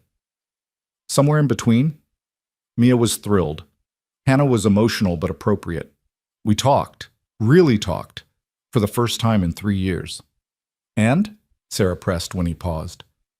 "And I don't know what to think," Ryan admitted. She explained about the postpartum depression, about being in therapy, about being too afraid to reach out sooner. "Part of me understands it. Part of me is still furious." "You're allowed to be both," Sarah said gently. "You're allowed to have complicated feelings about a complicated situation. Just be careful, okay? I don't want to see you get hurt again." "I'm not planning on getting hurt again," Ryan said. But even as the words left his mouth, he wondered if that was a promise he could keep. They talked for a few more minutes before saying goodnight. Ryan sat in the darkened living room afterward, the only light coming from the Christmas tree. Tomorrow was just another day. The day after Christmas, when decorations started to feel tired and the magic began to fade. But something had shifted tonight. Some door had cracked open that he wasn't sure could be closed again. Upstairs, he checked on Mia one more time. She was sprawled across her bed in the boneless way of sleeping children, one arm hanging off the side, her fairy castle nightlight casting shadows on the wall. She looked peaceful, content, utterly untroubled by the complexities swirling through her father's mind. "What am I supposed to do, princess?" Ryan whispered to his sleeping daughter. "How do I give you your mother back without losing myself in the process?" Mia, predictably, didn't answer. The days between Christmas and New Year's passed in a strange blur. Mia talked about Hannah constantly, what Mommy had said, what Mommy had worn. When could they see Mommy again? Ryan fielded the questions with increasing unease, torn between wanting to honor his daughter's excitement and needing to protect them both from potential disappointment. Hannah texted occasionally, nothing invasive, just brief messages asking how Mia was doing or sharing a memory that had resurfaced. Ryan responded carefully, keeping his replies friendly but distant, acutely aware that every interaction was setting some kind of precedent for whatever came next. On the 28th, Hannah sent a photo of her and her mother, both wearing paper crowns from Christmas crackers. Eleanor looked frail but was smiling, and the caption read, "Mom wanted me to tell Mia she says hello. She always asks about her granddaughter." Ryan stared at the photo for a long time. Eleanor had been a good grandmother in the brief time before Hannah left, doting and warm, always ready with cookies and stories. Mia had been too young to remember her, and Ryan had felt guilty about letting that relationship dissolve along with everything else. But what was he supposed to have done? Maintain contact with his ex-wife's family while she'd vanished? He showed the photo to Mia, who studied it seriously. "Is that Grandma Eleanor?" she asked. "It is," Ryan confirmed, surprised Mia even knew the name. "Do you remember her?" Mia shook her head. "But I've seen pictures in the album you keep in your closet." Ryan's chest tightened. He'd forgotten about that album. Photos from their wedding, from Mia's early years, from when they'd been a complete family. He'd shoved it in the back of his closet 2 years ago, unable to throw it away but unwilling to look at it. "She looks nice," Mia said, handing back the phone. "Is she very sick?" "Yes, sweetheart, very sick." Mia processed this with the gravity of a child who'd learned about death, but hadn't yet experienced it personally. "That's sad," she finally said. "Mommy must be really sad, too." The simple empathy in her voice made Ryan's decision for him. He typed back, "Mia says hello to Grandma Eleanor. She'd love to meet her if Eleanor feels up for visitors. The response came quickly. Really? Are you sure? I don't want to push.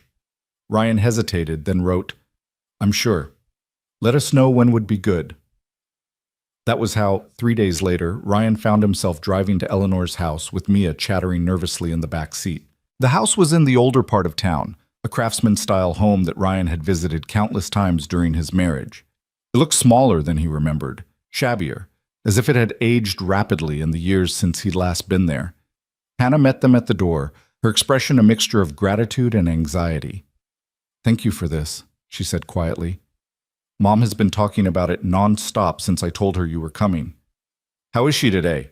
Ryan asked, stepping into the familiar foyer with its worn hardwood floors and faded wallpaper. Good, Hannah said. She's having a good day, which is a gift. The nurse just left and she's awake and alert. She looked down at Mia, her expression softening. She's so excited to see you, sweetheart. Mia pressed closer to Ryan's leg, suddenly shy. What if she doesn't like me? Hannah crouched down to Mia's level. She already loves you, she said gently. She's loved you since before you were born. She just hasn't gotten to see you in a long time. The living room had been converted into a bedroom, with a hospital bed positioned near the window so Eleanor could see outside. She was propped up on pillows, an oxygen tube in her nose, her once robust frame diminished to something small and fragile. But her eyes, still bright and sharp, lit up when she saw them enter. Ryan, Eleanor said, her voice weak but warm. Oh my goodness, you're here. And this can't be little Mia. Look how big you've gotten. Mia hung back, uncertain, but Eleanor's genuine delight was hard to resist. Slowly, she moved closer to the bed, studying her grandmother with open curiosity. I'm 5 now, Mia announced, and I can read some words and I'm learning to do cartwheels. 5 years old, Eleanor marveled. That's very big indeed. Come here, darling. Let me see you properly. Ryan watched as his daughter approached the bed, saw Hannah hovering anxiously in the doorway. This was surreal. Standing in Eleanor's living room as if no time had passed, as if they were still family instead of people connected only by the fragile thread of a child. Eleanor and Mia talked about simple things, Mia's school, her favorite toys, what she wanted to be when she grew up. Eleanor listened with the rapt attention of someone trying to absorb every detail to make up for years of absence in a single afternoon. Her hand, thin and marked with age spots, rested on Mia's arm, a gentle touch that said more than words could. Your mommy was just your age when she learned to ride a bike, Eleanor said at one point. She was so determined, fell off 20 times but kept getting back on. Mia's eyes widened. Really? Mommy, you fell off 20 times? Hannah, who'd been sitting quietly in the corner, smiled. At least 20 times, maybe more. I was very stubborn. Like Daddy says I am, Mia said proudly, and everyone laughed. Ryan found himself relaxing incrementally, the strangeness of the situation fading into something almost comfortable. Eleanor asked him about his teaching, about his life, and he answered honestly, talking about the challenges and rewards of single parenthood, about how Mia had become his entire world. You've done a remarkable job, Eleanor said, her eyes serious. I always knew you would. You were always so good with her, even when she was tiny. The compliment sat uncomfortably with Ryan.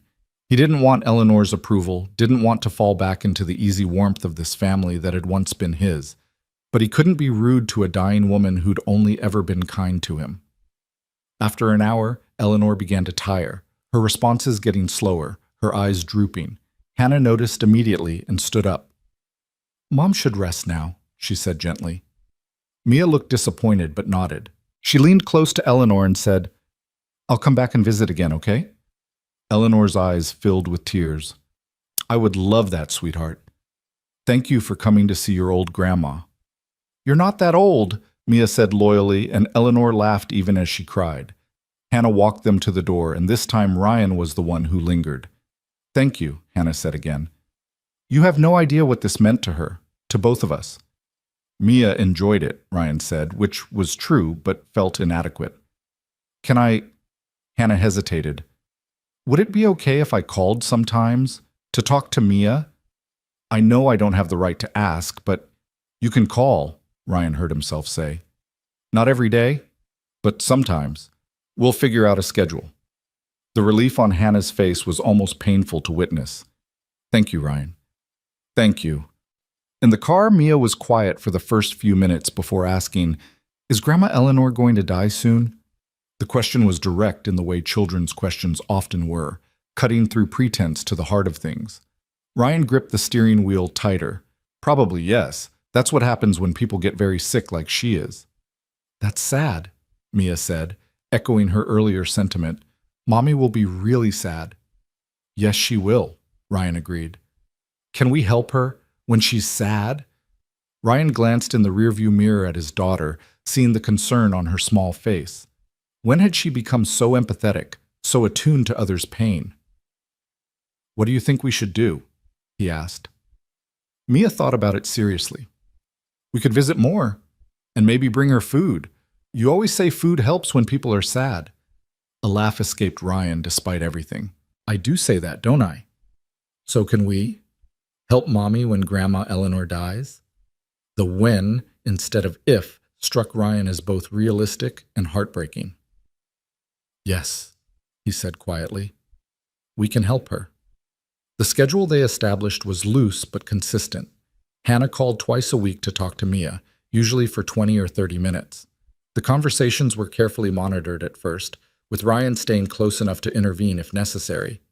But Hannah proved herself over and over, asking appropriate questions, sharing age-appropriate stories, never making promises she couldn't keep. They visited Eleanor 2 more times before she took a sudden turn for the worse. Hannah's text came at 3 in the morning. Mom's in the hospital. They don't think it will be much longer. I know it's the middle of the night, but I wanted you to know. Ryan stared at the message in the darkness of his bedroom, listening to the house's quiet creaks and sighs. He should go back to sleep. This wasn't his problem, wasn't his family anymore. But he thought about Hannah sitting alone in a hospital waiting room, about Eleanor who'd welcomed him with open arms when he'd married her daughter, about Mia's insistence that they should help when Mommy was sad. He texted back, "Do you need anything?" The response took several minutes. Just knowing someone cares, that's enough. But it wasn't enough, Ryan realized. He got up, checked on Mia, still sleeping soundly, and called Sarah. Someone better be dead or dying, Sarah answered groggily. Dying, Ryan confirmed. Hannah's mom, she's in the hospital. I'm thinking about going there. There was a long pause. Are you asking my permission or my opinion? I don't know, both? Sarah sighed, and Ryan could picture her sitting up in bed, running her hands through her hair the way she did when thinking. You're going to go whether I think it's a good idea or not, aren't you? Probably, Ryan admitted. Then go.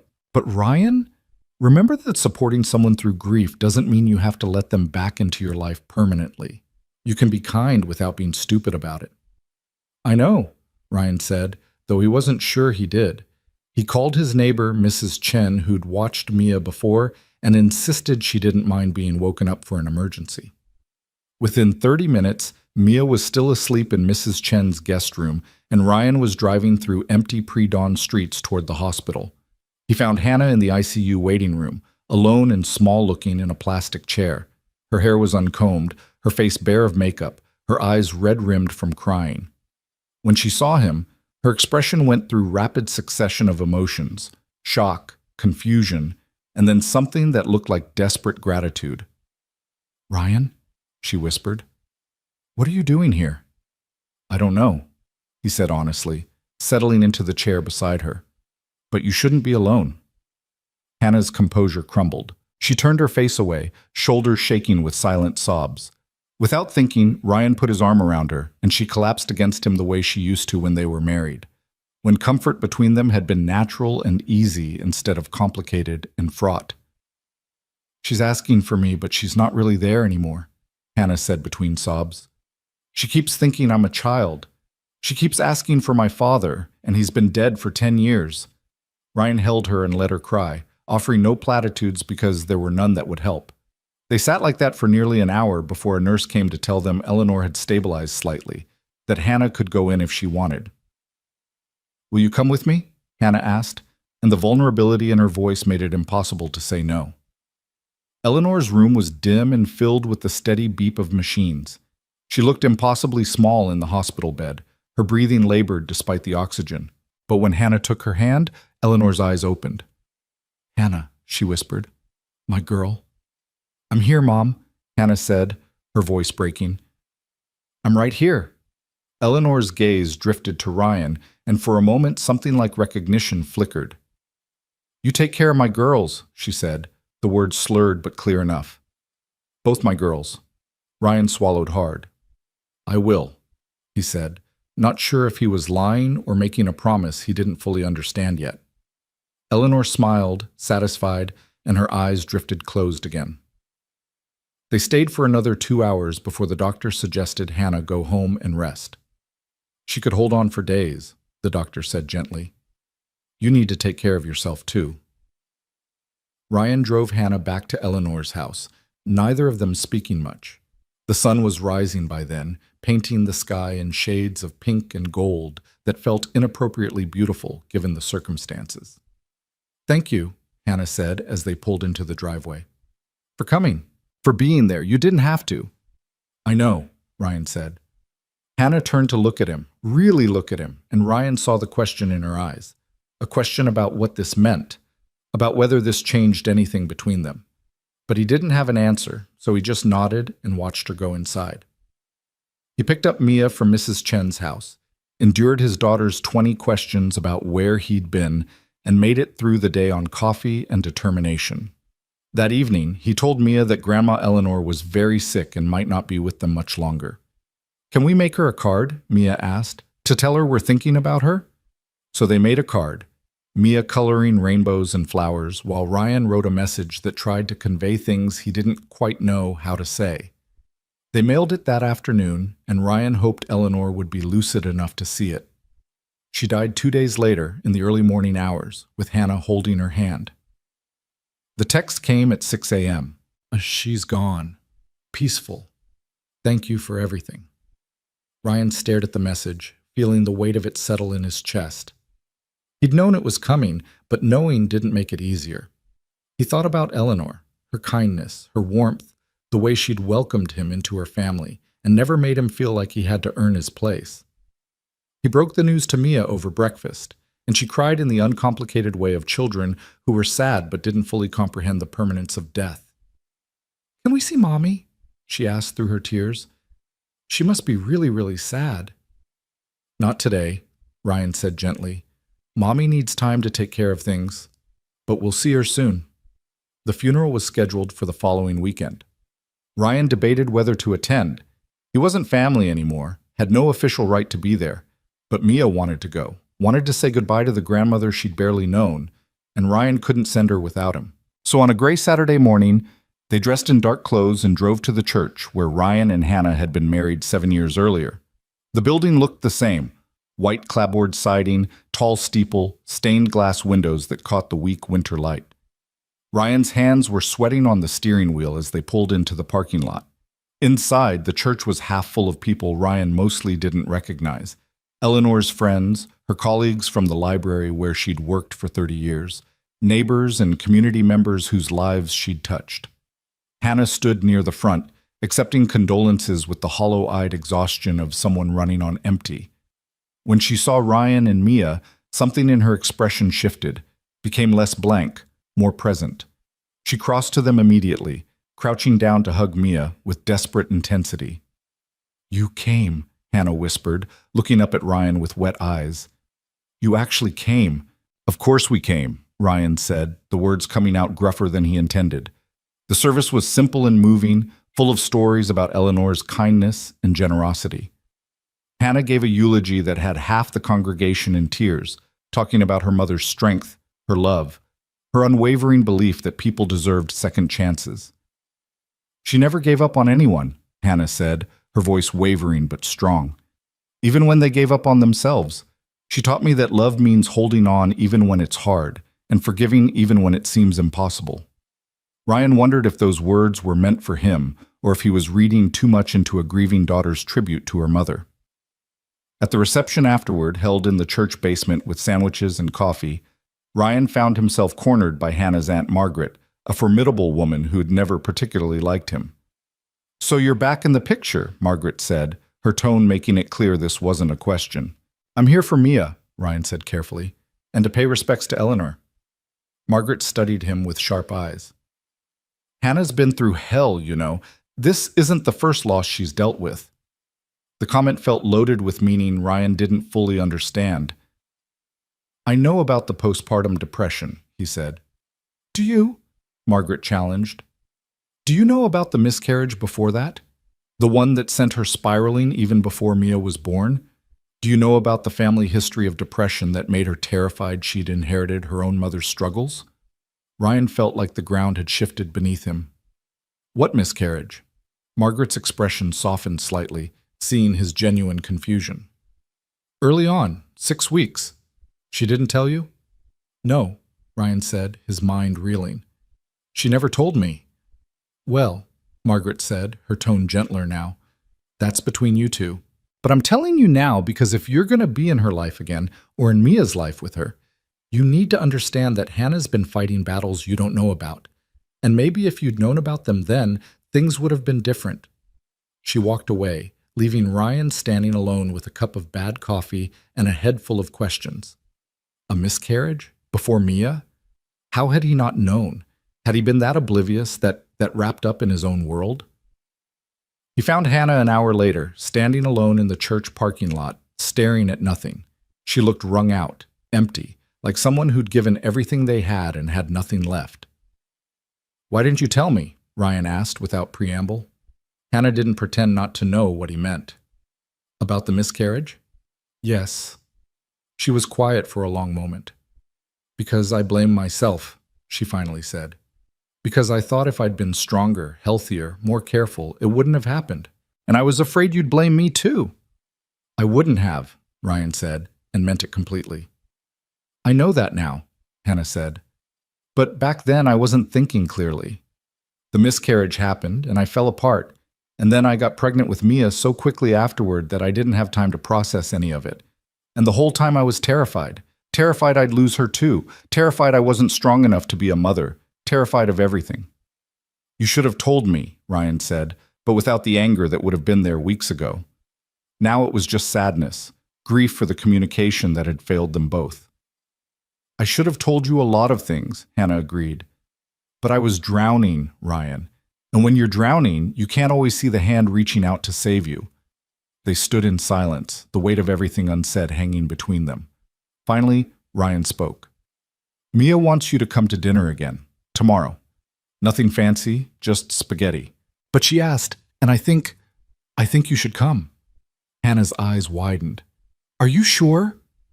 "No," Ryan admitted, "but I'm asking anyway."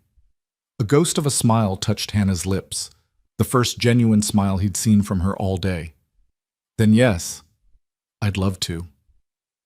The next evening, Hannah came to dinner, and this time the atmosphere was different.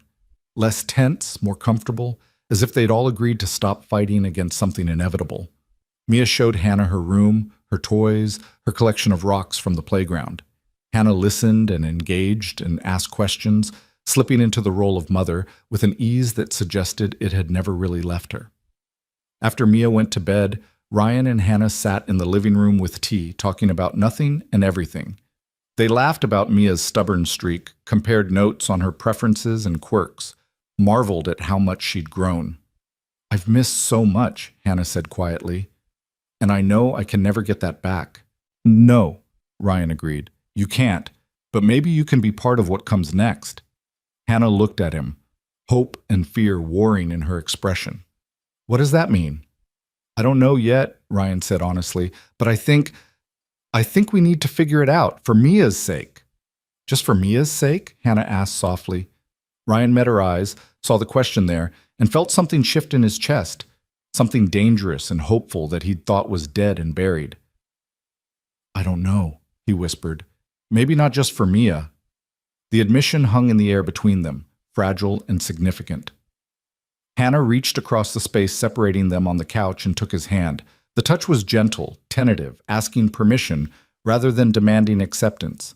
Ryan didn't pull away. They sat like that for a long time, hands joined, neither speaking, both trying to figure out if the bridge between who they'd been and who they might become was strong enough to cross.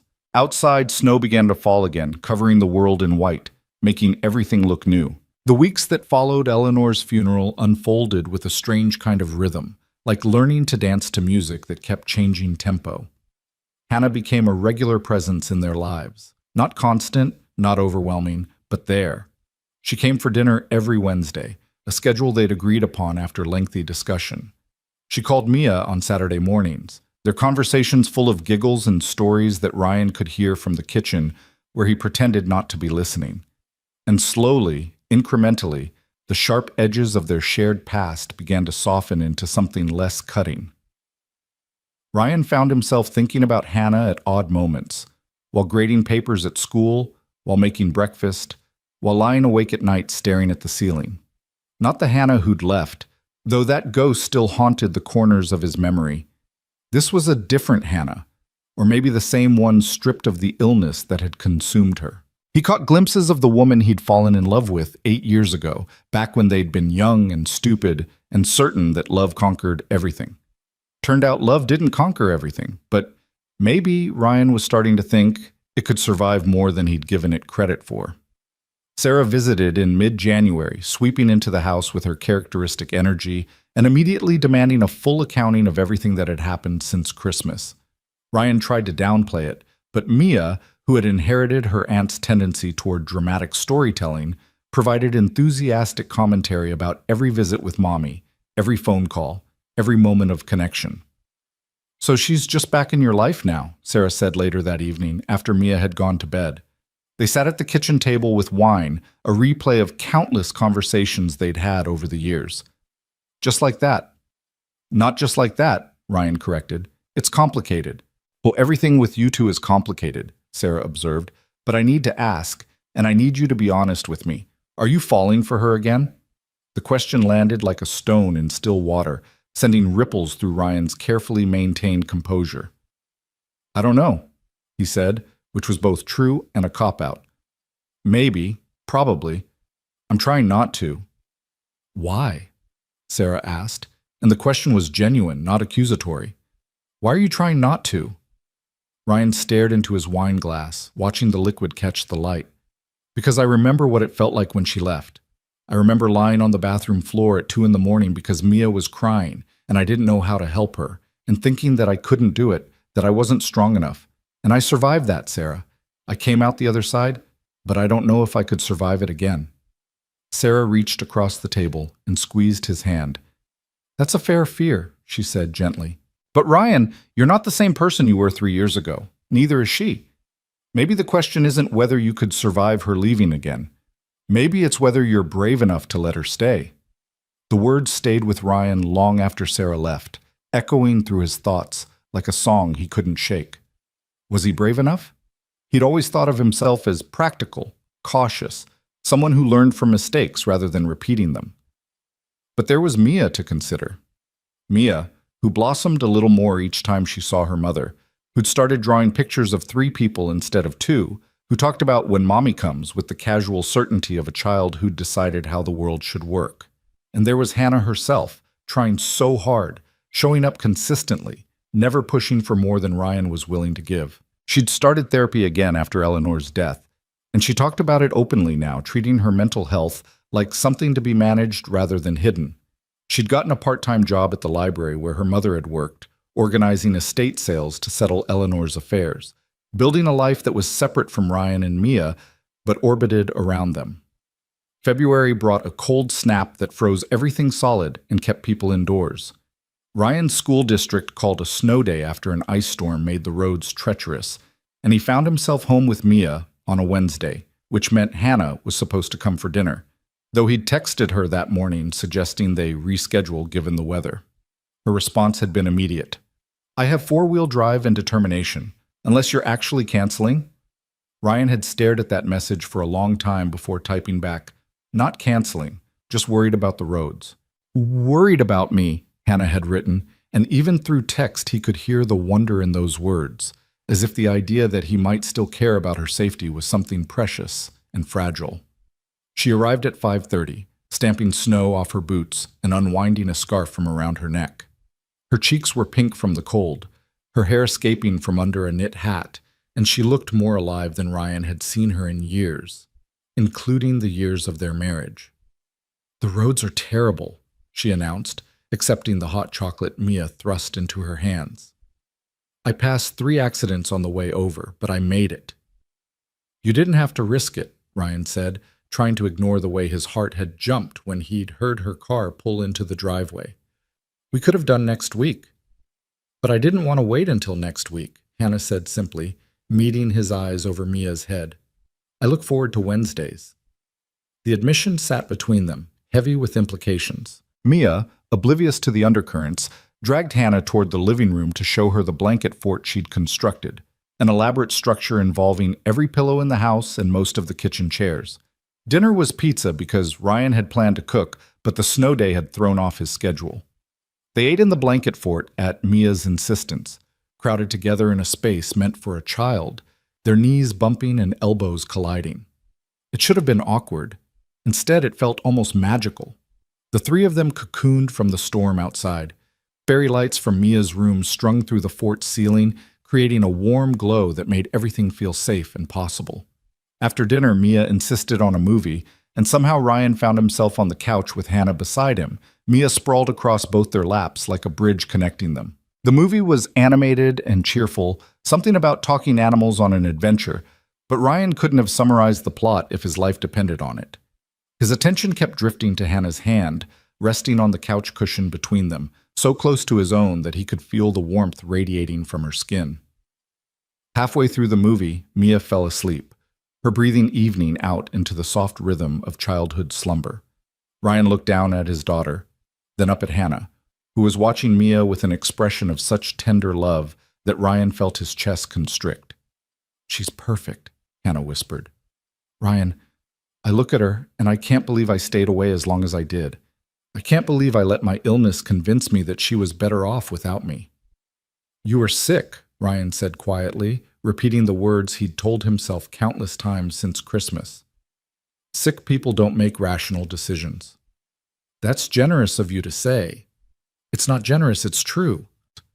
Hannah turned to look at him fully, and the intensity in her gaze made Ryan's breath catch. "You've changed," she said softly. "You're more patient than you used to be, more understanding. Life has been good to you, even though I made it hard." "Life hasn't been good to me," Ryan corrected. "Mia has been good to me. She forced me to become someone worthy of her." "You were always worthy," Hannah said, and now her hand moved, covering his where it rested on the couch. The touch sent electricity through Ryan's nerves, familiar and foreign at once. "I was the one who wasn't worthy. But I'm trying to be. I want to be." Ryan knew he should pull his hand away, should maintain the boundaries they'd carefully established. But he didn't. Instead, he turned his palm up, lacing his fingers through Hannah's, feeling the way they fit together like pieces of a puzzle he'd thought was permanently broken. "Hannah," he said, her name a question and a warning and a plea all at once. "I know," she whispered. "I know we can't rush this. I know I have to earn your trust back. But Ryan, I need you to know, what I feel for you, it never went away. Even at my sickest, even when I couldn't see past the darkness, I loved you. I just didn't know how to love you and myself at the same time." The confession hung in the air between them, raw and honest. Ryan's first instinct was to protect himself, to retreat behind the walls that had kept him safe. But he thought about Sarah's words, about being brave enough to let Hannah stay. "I'm terrified," Ryan admitted, his voice barely audible over the movie still playing on the TV. "I'm terrified of getting hurt again, of Mia getting hurt, of building something that falls apart the moment things get hard." "I'm terrified too," Hannah said. "But maybe we can be terrified together?" Before Ryan could respond, Mia stirred in her sleep, mumbling something incomprehensible. The moment broke, and they both looked down at their daughter, the physical reminder of what was at stake. "I should get her to bed," Ryan said, reluctantly pulling his hand from Hannah's. "Let me help," Hannah offered, and together they carried Mia upstairs, Ryan supporting her weight, Hannah guiding them around furniture in the darkened house. They moved with the synchronicity of people who'd done this before, who'd once been partners in the small daily rituals of raising a child. After Mia was tucked in, they stood in the hallway outside her room, suddenly awkward now that the moment had passed. The house felt very quiet around them, the storm outside muffled by walls and windows. "I should go," Hannah said, but she didn't move toward the stairs. "The roads are still bad," Ryan heard himself say. "You could stay, on the couch," he added quickly, "just until the morning, when they've had a chance to salt the roads." Hannah's eyes widened. "Are you sure?" No, Ryan thought, until, "Yes," he said aloud. He found blankets and a pillow, made up the couch while Hannah watched from the doorway. The domesticity of it felt loaded with meaning. This woman who'd once shared his bed, now relegated to the couch, but invited to stay nonetheless. It was progress, Ryan supposed, even if he couldn't quite define toward what. "Thank you," Hannah said, as Ryan handed her the pillow. "For everything. For tonight, for the last few weeks, for giving me a chance I don't deserve." "Stop saying you don't deserve things," Ryan said, more sharply than he intended. "Maybe you made mistakes. Maybe you hurt us. But you're trying now, and that has to count for something." Hannah's eyes filled with tears. "You're a good man, Ryan Walker." "I'm a work in progress," Ryan corrected, "just like everyone else." He left her there and went upstairs to his own room, but sleep felt impossible. He lay in the darkness, listening to the house settle around him, acutely aware that Hannah was just one floor below. Part of him wanted to go back downstairs, to pick up the conversation where they'd left it, to explore the feelings they danced around all evening. But another part, the scared, scarred part, knew that rushing would ruin everything. So he stayed in bed and tried not to think about the way Hannah's hand had felt in his, or the hope in her eyes when she'd talked about being terrified together. Morning came gray and cold, the world outside coated in ice that turned everything into a crystal sculpture. Ryan came downstairs to find Hannah already awake, folding the blanket she'd used, trying to erase evidence of her presence, as if afraid she'd overstepped. "Coffee?" Ryan offered, moving toward the kitchen. "Please," Hannah said gratefully. They drank coffee in comfortable silence, standing at the kitchen counter and watching the sunrise paint the frozen landscape in shades of pink and gold.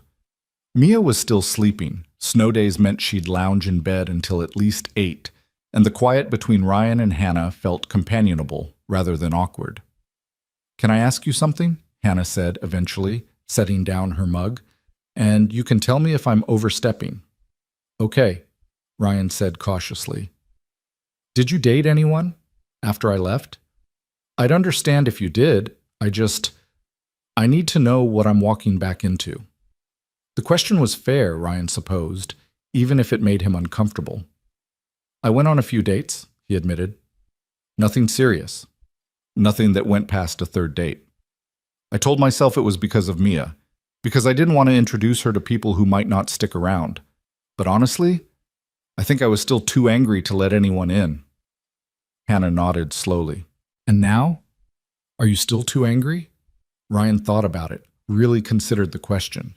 The rage that had sustained him through the first year, that had kept him moving when everything felt impossible. Where had it gone? Somewhere along the way, between Christmas and now, it had transformed into something softer. Not forgiveness exactly, but maybe understanding.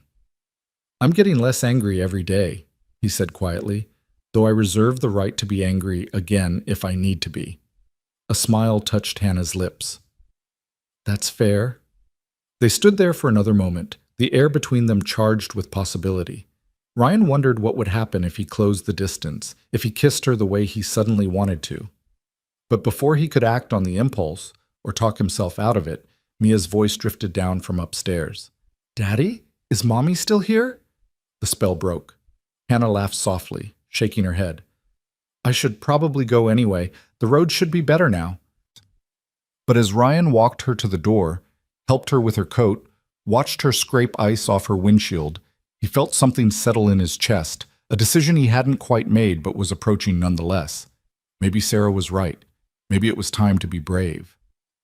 The next Wednesday, Hannah brought flowers, not for Ryan, but for Mia, who was thrilled by the bouquet of daisies and insisted on putting them in a vase on the dinner table. The Wednesday after that, she brought ingredients for cookies, and they baked together, flour ending up everywhere despite their best efforts.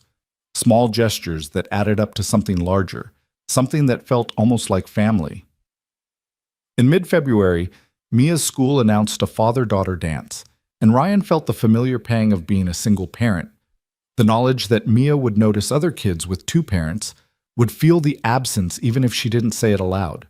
But when he mentioned it casually to Hannah during one of their Wednesday dinners, she surprised him. "What if I took her dress shopping?" Hannah offered tentatively.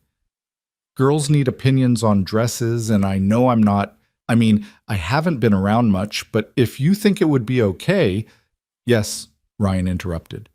"Yes, that would be good. She'd love that." Mia's excitement when they told her was almost overwhelming. She talked about nothing else for days, planning the shopping trip with the seriousness of a military operation. When the day came, Ryan dropped her off at the mall to meet Hannah, feeling strangely nervous as he watched his daughter run toward her mother.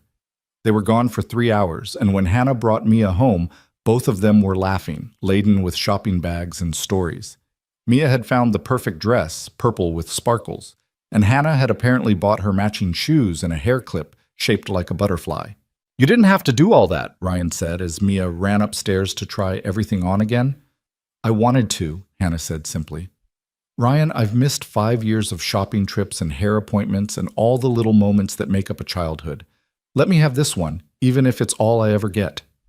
The phrase "all I ever get" struck Ryan as unnecessarily pessimistic, but before he could say so, Mia was calling them both upstairs to see the full ensemble. She twirled in front of the mirror, the dress flaring around her legs, her face glowing with happiness. "I'm going to be the prettiest one at the dance," she declared with absolute confidence. "You absolutely are," Hannah agreed, meeting Ryan's eyes over their daughter's head with a smile that made his heart skip. The night of the dance, Ryan put on his one decent suit and helped Mia with her hair, following the braiding tutorial that Hannah had texted him with step-by-step photos. They arrived at the school gymnasium, decorated with hearts and streamers, already full of fathers and daughters in fancy clothes. Mia was immediately swept up in the excitement, dragging Ryan onto the dance floor for every song. He twirled her and let her stand on his feet so they could waltz, and felt his heart swell with love for this small person who'd become his entire world. During a slow song, Mia looked up at him with serious eyes. "Daddy? Do you think Mommy wishes she was here?" The question caught Ryan off guard. "I think she's happy you had a good time shopping with her. But wouldn't it be nice if she could come to things like this?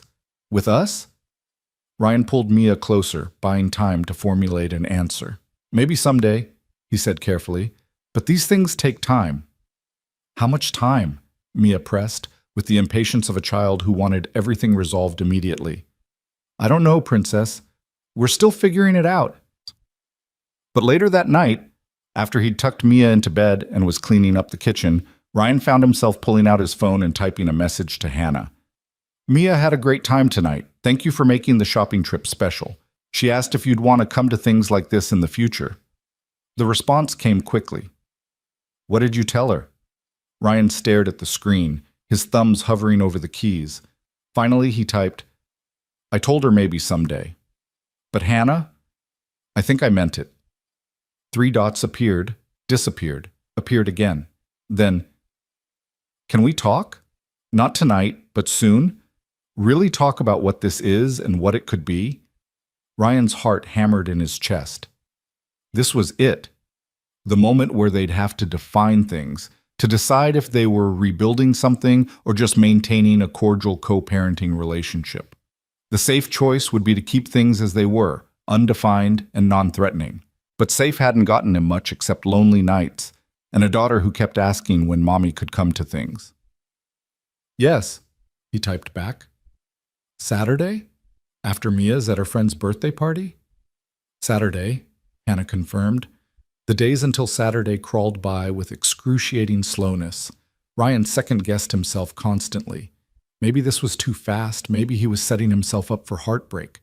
Maybe he should protect himself and Mia rather than risk everything again. But every time he saw Hannah with Mia, every time he caught himself smiling at something she'd said, every time he reached for his phone to text her something funny or interesting, he knew the decision was already made. He'd already let her back in. The question was whether he'd admit it out loud. Saturday afternoon found Ryan nervous in a way he hadn't been since their first date 8 years ago. He'd dropped Mia at her friend's house, confirmed pickup time, and driven home with sweaty palms and a racing heart. Hannah arrived at 2, looking equally nervous, her hands twisting together as she stood on the porch. "Hi," she said, the single word carrying the weight of everything unspoken between them. "Hi," Ryan echoed. "Come in." They settled in the living room, sitting on opposite ends of the couch, the same formation they'd maintained for weeks, the physical distance a buffer against emotional intimacy. But this time, the distance felt wrong, like they were actors who'd forgotten they were supposed to move closer during this scene. "So," Hannah started, then laughed nervously. "I don't actually know how to begin this conversation." "Me either," Ryan admitted, "but I think we need to have it anyway." Hannah nodded, took a deep breath, and seemed to gather her courage. "Ryan, these past few months have been the happiest I've been in years. Getting to know Mia again, spending time with you, feeling like maybe I could be part of a family again, it's everything I dreamed about during the years I was gone. But I need to know if it's just about Mia for you, or if there's a possibility that it could be about us too." The directness of the question demanded an equally direct answer. Ryan could hide behind ambiguity, could protect himself with carefully neutral words, or he could be honest. "It stopped being just about Mia weeks ago," Ryan said, watching Hannah's face as he spoke. "Maybe it was never just about Mia, as much as I tried to convince myself otherwise. Hannah, I'm scared. I'm terrified, actually. But I also can't stop thinking about you, about the way you laugh at Mia's jokes, about how you've changed, about whether we could actually make this work." Hannah's eyes were bright with unshed tears. "What would making this work look like to you?" "I don't know," Ryan said honestly. "I know it can't be what it was before. We're different people now. But maybe that's good. Maybe we can build something new, something stronger, something that can survive when things get hard, because things will get hard again." "They will," Hannah agreed. "And I can't promise I won't have bad days or that my depression won't flare up sometimes. But I can promise I'm committed to managing it, to being honest about it, to asking for help when I need it instead of running away." Ryan studied her face, looking for any hint of uncertainty or doubt. He found only fierce determination and tentative hope. "If we do this," he said slowly, "we take it slow. We date like normal people, not like we're picking up where we left off. Mia stays our priority, but we also figure out who we are to each other now, not who we used to be." "I can do slow," Hannah said, and now a smile was breaking through her nervousness. "Ryan, I can do whatever you need. I'm not going anywhere this time." "You can't promise that," Ryan said, but gently. "None of us can promise we'll never leave, but you can promise to try. And maybe that's enough." Hannah slid across the couch, closing the distance between them, and took both of Ryan's hands in hers. "I promise to try," she said solemnly. "Every single day, I promise to try to be worthy of you and Mia. I promise to communicate when things are hard instead of hiding. I promise to fight for this family instead of running from it." Ryan's throat felt tight with emotion. "I promise to try too," he said, "to be patient when I want to be guarded, to trust you when fear tells me not to remember that we're both doing our best, even when our best isn't perfect." They sat there, hands clasped, eyes locked, and Ryan felt the last of his walls crumble. This was it. The leap of faith, the moment of choosing hope over safety. And surprisingly, terrifyingly, wonderfully, it felt right. "Can I kiss you?" Hannah whispered. "I've been wanting to for weeks, but I didn't know if—" Ryan didn't let her finish. He leaned forward and pressed his lips to hers, and it was like coming home and discovering a new country all at once.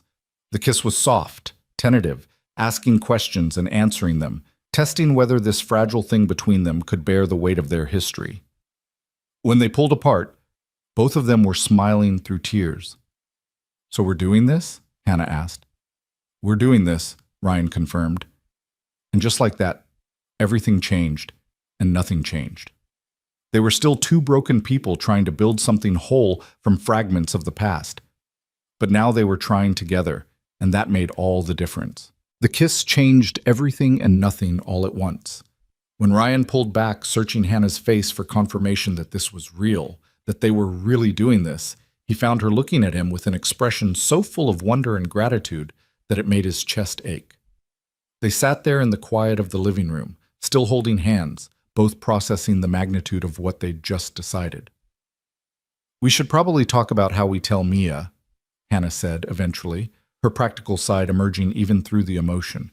"I don't want to confuse her or get her hopes up if we're taking things slow." Ryan nodded, appreciating that Hannah's first thought was their daughter. It was a good sign, he told himself. A sign that she'd learned, that she'd grown, that she understood what mattered most.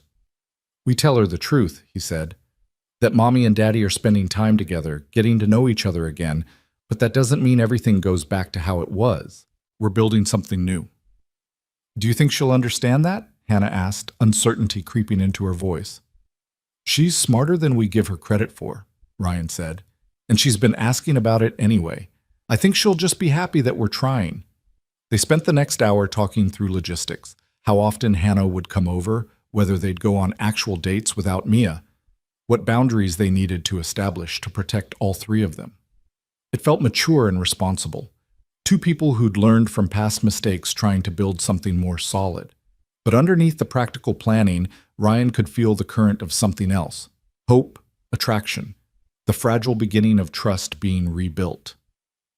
When Mia came home from the birthday party, hopped up on cake and friendship, she bounded into the living room and stopped short, seeing her parents sitting closer together than usual.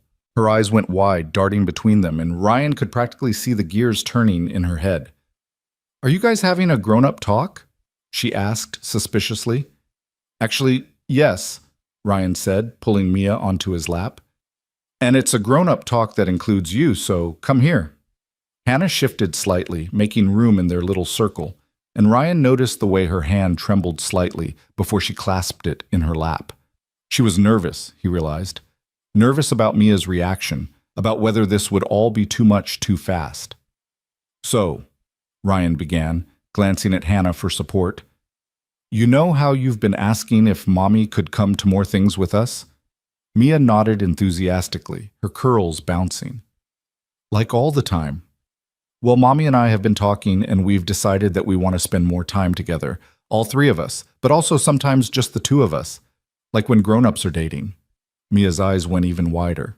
"You're dating? Like boyfriend and girlfriend?" Hannah laughed, the sound a little watery. "Something like that, sweetheart. We're taking things slow, getting to know each other again. But yes, we're dating." The squeal that came out of Mia could probably have shattered glass. She launched herself at Hannah, nearly knocking her over, and then bounced back to Ryan to hug him just as fiercely. "This is the best day ever," she announced.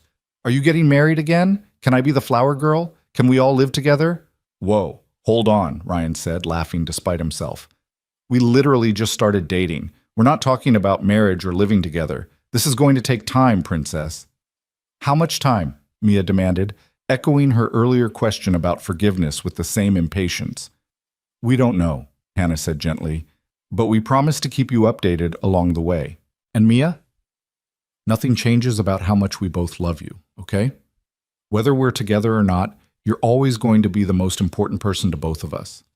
Mia seemed to accept this, though Ryan could already see the wheels turning as she planned their future in her head.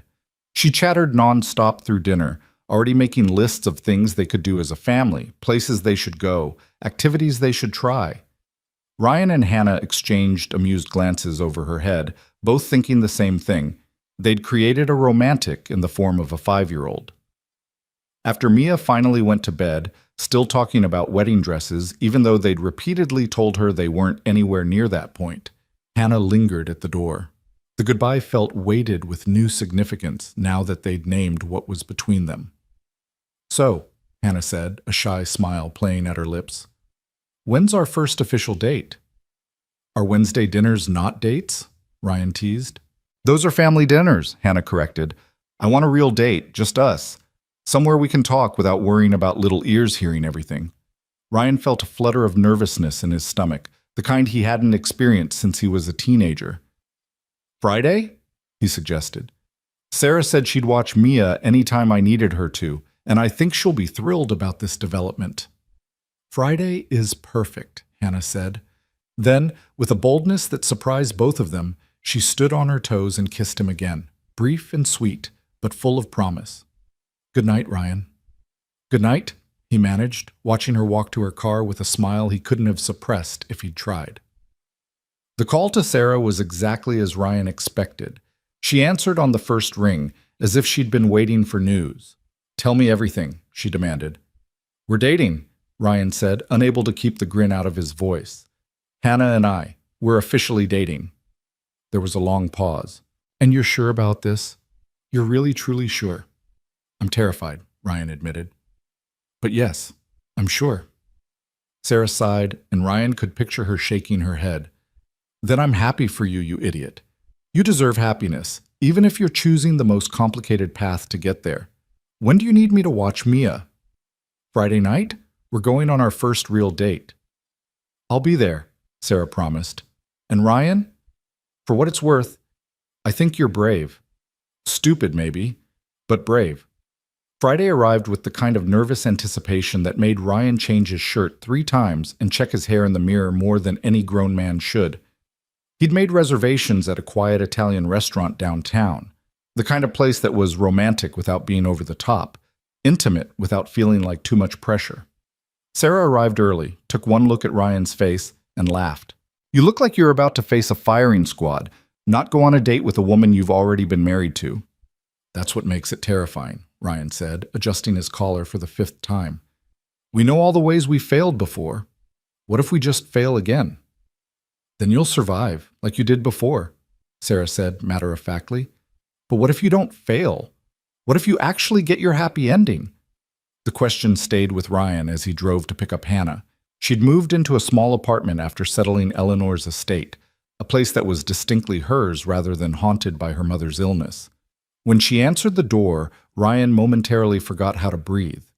She was wearing a dark blue dress that brought out her eyes, her hair falling in soft waves around her shoulders, and she looked beautiful in a way that made Ryan remember exactly why he'd fallen in love with her in the first place. Hi, she said, her own nervousness evident in the way she clutched her purse. Hi, Ryan echoed. You look amazing. So do you, Hannah said, and the smile she gave him was genuine and warm and slightly shy, like they were discovering each other all over again. The restaurant was everything Ryan had hoped. Quiet enough for conversation, but busy enough that they weren't hyper-aware of being alone together. They started with safe topics: Mia's latest school adventures, Ryan's students, the book Hannah had been reading, but gradually, as the wine loosened their tongues and the atmosphere relaxed them, they ventured into deeper territory. I want to understand, Ryan said over their main course, setting down his fork to give the conversation his full attention. I want to understand what it was like for you. Not so I can hold it against you, but so I can really know what you went through. Hannah took a sip of wine, clearly gathering her thoughts. Do you remember how I was after Mia was born? How I'd just stare at the wall sometimes, or how I'd cry for no reason? Ryan nodded. He remembered, though he'd attributed it to exhaustion and hormones, normal new parent struggles. It felt like drowning, Hannah continued, her voice quiet but steady. Like I was underwater and everyone else was above the surface, living normally, and I couldn't figure out how to get up there with them. I'd look at Mia and feel this overwhelming love, but also this terror that I was going to fail her, that I was broken and defective and she deserved better. You weren't broken, Ryan said firmly. I know that now, Hannah said. But then, I believed it completely, and the worse I felt, the more I tried to hide it, because admitting I was struggling felt like admitting I was a terrible mother. So I just kept sinking deeper and deeper until one day I woke up and couldn't remember the last time I'd felt anything other than numb despair. Ryan reached across the table and took her hand, needing the physical connection. What made you finally leave? Was there a specific moment? Hannah's eyes filled with tears, but she didn't look away. I was giving Mia a bath. She was 2, so full of energy and joy, and she was splashing and laughing, and I just felt nothing. I couldn't connect to her happiness. I couldn't feel the love I knew was supposed to be there. And I had this thought, this terrible, intrusive thought, that if something happened to her, I wouldn't even care because I couldn't feel anything at all. Ryan's grip on her hand tightened. He could see the shame in her face, the way she was bracing for his judgment or disgust. That thought terrified me, Hannah continued, tears spilling over now. Not because I wanted anything bad to happen, but because I realized how sick I was, how dangerous I might be, even though I'd never hurt her. I called my cousin that night, you remember Jessica? And I told her everything. She drove 6 hours to come get me, and she's the one who got me into therapy, who helped me understand I had postpartum depression. Why didn't you tell me any of this? Ryan asked, his voice breaking. Why didn't you let me help? Because I was convinced you'd be better off without me, Hannah said simply. Jessica tried to get me to call you to explain, but I wouldn't. I was so deep in the depression that I genuinely believed leaving was an act of love, that I was protecting you and Mia from my brokenness. Ryan sat back, processing this. All the anger he'd carried, all the nights he'd wondered how Hannah could just abandon them. It had been predicated on the assumption that she'd left because she didn't care. But this was the opposite. She'd left because she'd cared too much to risk hurting them with her illness. It still wasn't right, Ryan said, needing to establish that boundary. I understand why you did it, but it still wasn't the right choice. We could have gotten through it together. I know, Hannah whispered. And if I could go back, I'd do everything differently. I'd be honest about struggling. I'd accept help. I'd trust that you loved me enough to support me through the darkness. But I can't go back, Ryan. I can only be better now. They sat in silence for a moment, the weight of the conversation settling around them. Then Ryan said something he'd been thinking about for weeks. I failed you too. I saw that you were struggling, and I didn't push hard enough to understand why.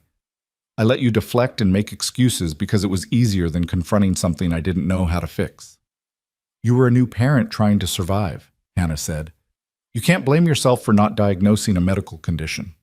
Maybe not, Ryan agreed, but I can acknowledge that if we're going to do this right, really right, we both need to be better at communicating, at being honest even when it's hard. I can do that, Hannah said, her voice stronger now. I want to do that. The rest of dinner was lighter, as if they'd cleared some essential hurdle and could now breathe easier. They talked about hopes for the future, cautiously, not making promises they couldn't keep, but exploring possibilities. They laughed about Mia's dramatic reaction to their dating announcement. They remembered good times from their marriage alongside the bad, reclaiming some of the joy that had been buried under pain. When Ryan walked Hannah to her door at the end of the night, the air between them felt electric with possibility. She turned to face him, her back against the door, and Ryan braced one hand on the doorframe above her head, not trapping her but creating a pocket of intimacy in the cool night air. I had a really good time tonight, Hannah said softly. Better than good. Perfect. Me too, Ryan admitted. Hannah, I need you to know I'm all in on this. It scares the hell out of me, but I'm all in. I'm going to try to trust you, to build something new with you. But I need you to promise that if you ever feel yourself slipping, if the depression comes back or things get too hard, you'll tell me. You'll let me help instead of running. I promise, Hannah said solemnly. Ryan, I've spent 3 years learning how to manage my mental health. I have a therapist I see weekly. I'm on medication that actually works. I have coping strategies and a support network. I'm not the same person who left, and I won't make the same mistakes. Ryan studied her face in the porch light, looking for any hint of uncertainty. He found only fierce determination and love. So much love it took his breath away. Okay, he said. Then let's do this. Let's build something new. He kissed her then, and it was different from the tentative kisses they'd shared before. This one was deeper, more certain, a promise sealed with touch. When they finally broke apart, both breathless, Hannah was smiling through tears. Come to Sunday dinner? Ryan asked impulsively. Not Wednesday, Sunday. Make it 4 days a week instead of 1. Are you sure? Hannah asked, even as hope lit up her face. I'm sure, Ryan said. Slow doesn't mean we have to torture ourselves. It just means we're being thoughtful about how we move forward. Spring arrived gradually, winter releasing its grip 1 degree at a time. Hannah became a fixture in their lives. Not just Wednesday and Sunday dinners, but movie nights and trips to the park and lazy Saturday mornings where she'd arrive with donuts and coffee. She and Ryan went on dates every Friday, exploring their city like tourists discovering it for the first time, talking about everything and nothing, slowly stitching together the torn fabric of their relationship. There were hard moments, too. One Tuesday in March, Hannah called Ryan in tears, in the grip of a bad day where the depression had surged back without warning. Ryan's first instinct was panic. This was it, the moment where she'd run again. But instead, Hannah asked if he could come over, and when he arrived, she let him hold her while she cried and told him about the darkness that sometimes still clawed at her. "I'm not going anywhere, but," Hannah kept saying like a mantra she needed to repeat. "I'm just having a bad day. I need you to know I'm having a bad day so you can help me through it instead of me trying to hide it." And Ryan did help. He held her and listened and didn't try to fix anything, just offered his presence and patience. When she felt steadier, he helped her call her therapist to schedule an emergency session. He picked up Mia from school so Hannah could rest. He proved, through action rather than words, that her illness didn't scare him away anymore because now he understood it and she'd let him in. That night, after Mia was asleep and Hannah had gone home with a medication adjustment plan and a promise to check in tomorrow, Ryan realized something profound. Love wasn't just the easy moments, the laughter and joy and connection. Love was also this, showing up on the hard days, offering support without judgment, choosing to stay when leaving would be simpler. In April, Ryan invited Hannah to his school's spring concert where Mia was singing with her kindergarten class. It was a small thing, but it felt significant. Hannah in the audience with the other parents, recording on her phone like she'd never missed a moment of their daughter's life. Afterward, when Mia ran up to them both with equal enthusiasm, chattering about how nervous she'd been and whether they'd heard her part, Hannah caught Ryan's eye over their daughter's head and smiled. This was what rebuilding looked like. Not grand gestures or dramatic declarations, but the accumulation of small moments that added up to something solid and real. One Saturday in May, nearly 6 months after that chance meeting in the mall, Hannah brought up the subject that had been hovering unspoken between them for weeks. They were at the park, watching Mia play on the swings with other children, and Hannah's hand was warm in Ryan's as they sat on a bench in the sunshine. "I've been thinking," Hannah started, then paused, clearly nervous about how to continue. "That's dangerous," Ryan teased, trying to lighten whatever heavy thing was coming. Hannah laughed, but pressed on. "I've been thinking about the future, about where this is going, and I know we said we'd take things slow, and I don't want to rush anything, but Ryan, I want more of this, more of us, more of being a family. I want to wake up in the same house as you and Mia. I want to be there for breakfast and bedtime stories and all the ordinary moments in between." Ryan's heart hammered in his chest. They'd been dancing around this conversation, both wanting it but afraid to voice it first. "Are you saying you want to move in?" "Eventually," Hannah clarified. "Not tomorrow, not even next month. But maybe we could start talking about it. About what that would look like, what boundaries we'd need, how we'd make sure Mia felt secure through the transition." Ryan turned to face her fully, taking both her hands in his. "I want that too," he admitted. "God, Hannah, I've wanted it for weeks, but I was afraid to say it. Afraid you'd think I was moving too fast or that I was being naive." "You're not naive," Hannah said firmly. "You're hopeful, and hope is good. Hope is what's gotten us this far." They talked through the practical details. Hannah would keep her apartment for now as a safety net and a sign they were being thoughtful rather than impulsive. They'd start with Hannah staying over a few nights a week, letting Mia adjust gradually. If things continued to go well, they'd revisit the conversation about actually moving in together in a few months. But underneath the logistics was the real conversation, the one about commitment and trust, and whether they believed in their ability to make this work long term. And to Ryan's surprise, he found that he did believe it. Not because the past had been erased or because everything was perfect, but because they'd both changed in the ways that mattered most. When they told Mia about the plan for Hannah to start staying over more, their daughter's reaction was predictably enthusiastic. "Does this mean we're a real family again?" she asked, her blue eyes, so like Hannah's, shining with hope. "We've always been a real family," Ryan said gently. "But yes, we're learning how to be the kind of family that lives together again." "Good," Mia said with satisfaction, "because I was getting tired of saying goodbye to Mommy all the time." The transition was smoother than Ryan had dared to hope. Hannah fit back into their rhythms as if she'd never left, but with an awareness and gratitude for the privilege of being included. She did bedtime duty with the reverence of someone who'd lost years of it. She made pancakes on Saturday mornings and laughed when Mia critiqued her technique compared to Daddy's.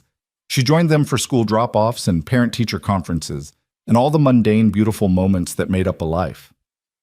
There were adjustments, of course. Times when Ryan had to remind himself that Hannah's way of doing things wasn't wrong, just different. Moments when Hannah felt like an intruder in a home that Ryan and Mia had built without her, and had to be reminded that she was wanted. But they talked through it all, committed to the communication they'd promised each other.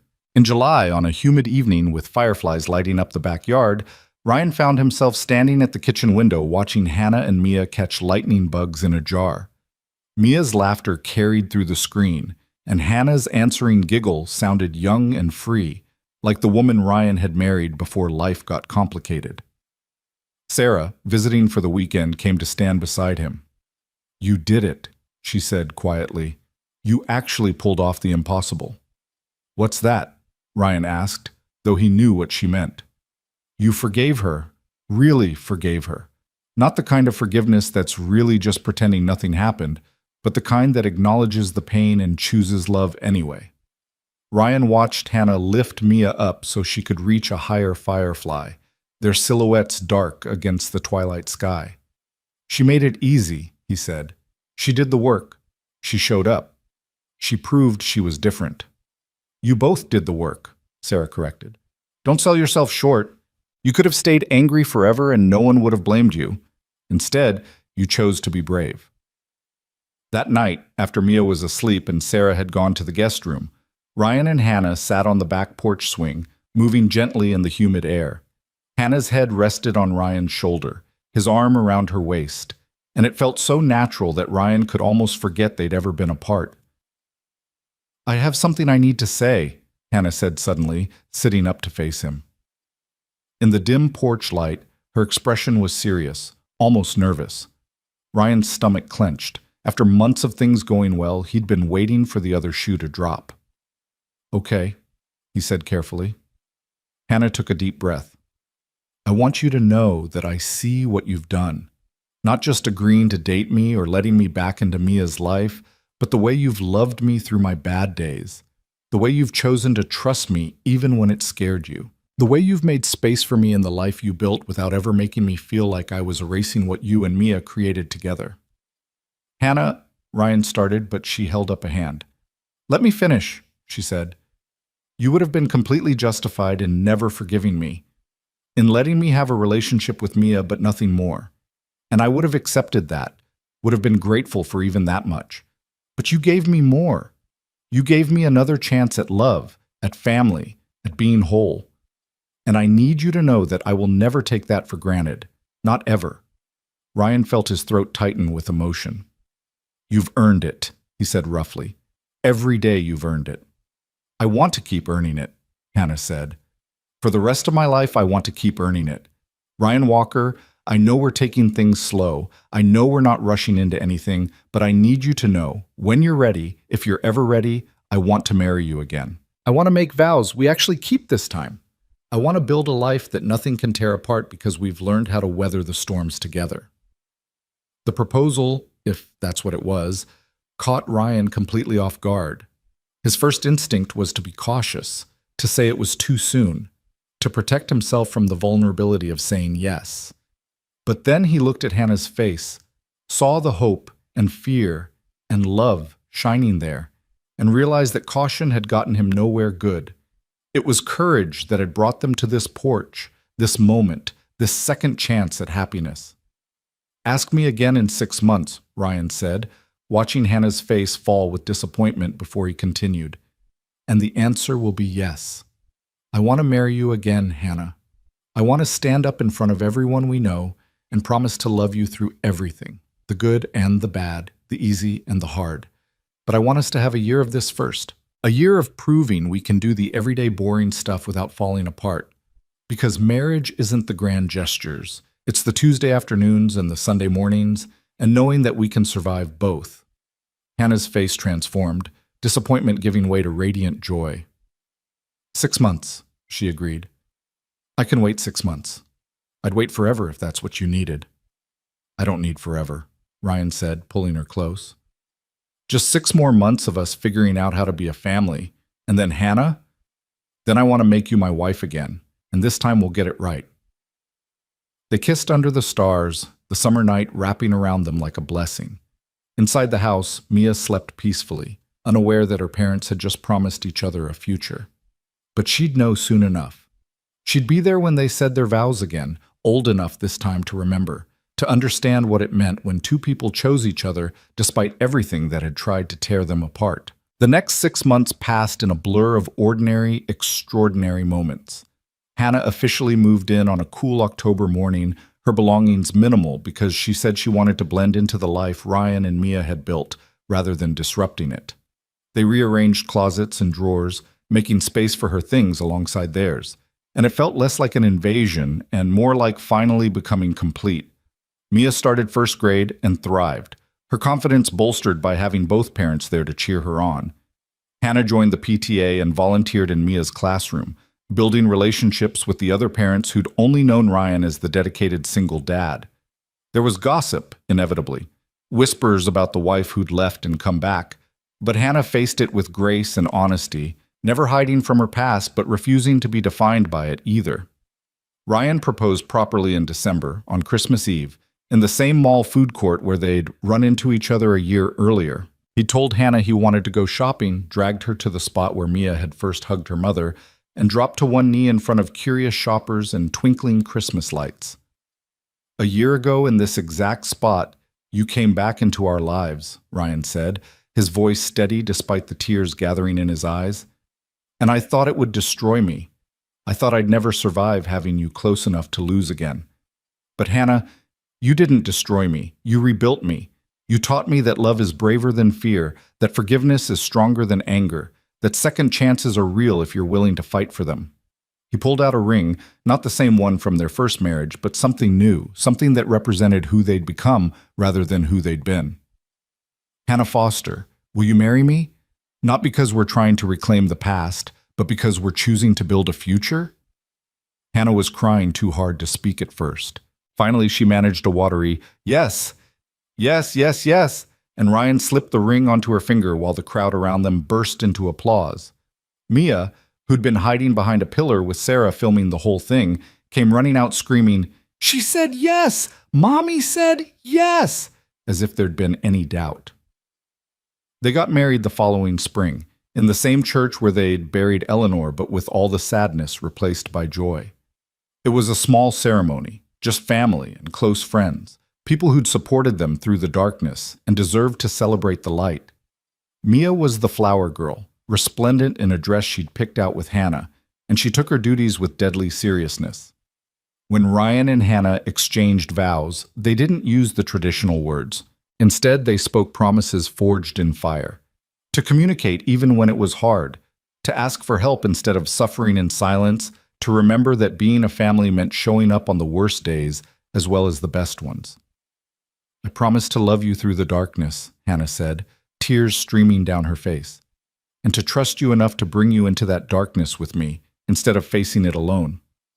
"I promise to be patient when patience is hard," Ryan said, "and to remember that loving you means accepting all of you, the light and the shadow, the strength and the struggle." When they kissed, sealing vows that meant so much more than the ones they'd spoken 8 years earlier, Mia cheered louder than anyone. At the reception, held in Sarah's backyard under strings of lights that made everything look magical, Ryan found himself standing with Hannah and Mia, the three of them watching people dance and celebrate and toast to their happiness. His arm was around Hannah's waist, her head on his shoulder, Mia pressed against his other side, and Ryan felt something he hadn't felt in years. Complete. Whole. Home. "What are you thinking?" Hannah asked softly. Ryan considered the question. He thought about that Christmas Eve in the mall, about the terror he'd felt seeing Hannah again, about the long, painful journey from anger to understanding to love. He thought about the bad days they'd weathered and the good days they'd celebrated, and all the ordinary days in between that had added up to something extraordinary. "I'm thinking about something Mia said that first night," Ryan admitted. "When you came to Christmas dinner, remember? We were in the living room and she was falling asleep, and she said we were family. I remember, Hannah whispered, her voice thick with emotion. She was right, Ryan said simply. Even when we were broken and scattered and didn't know how to be together, we were still family. We just had to find our way back to each other. Hannah turned to kiss him, a quick press of lips that tasted like tears and champagne and promise. Thank you, she whispered against his mouth. Thank you for finding your way back to me. Thank you for doing the work to be someone worth finding, Ryan replied. Mia, who'd been eavesdropping shamelessly, squeezed between them. Are you guys being mushy again? She asked, but she was grinning. Always, Ryan confirmed, pulling both his girls close. Get used to it. And there, surrounded by friends and family, with spring flowers blooming and lights twinkling overhead, and the future stretching bright and uncertain before them, Ryan Walker realized something profound. Forgiveness wasn't weakness. Trust wasn't foolishness. And love, real love, the kind that survived loss and pain and 3 years of absence, wasn't about never falling apart. It was about choosing to put the pieces back together, different than before but somehow stronger for having been broken and remade. They'd lost years they could never get back. But they had all the years ahead of them, and that was more than enough. It was everything. As the party continued around them, Ryan looked up at the stars beginning to emerge in the darkening sky. The same stars that had watched them fall apart and now watched them come back together.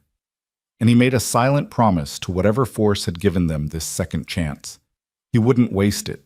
He'd cherish every ordinary moment, weather every storm, and love Hannah and Mia with everything he had for as long as he lived. The story that began with a little girl saying 2 words in a mall food court, "We're family," had come full circle.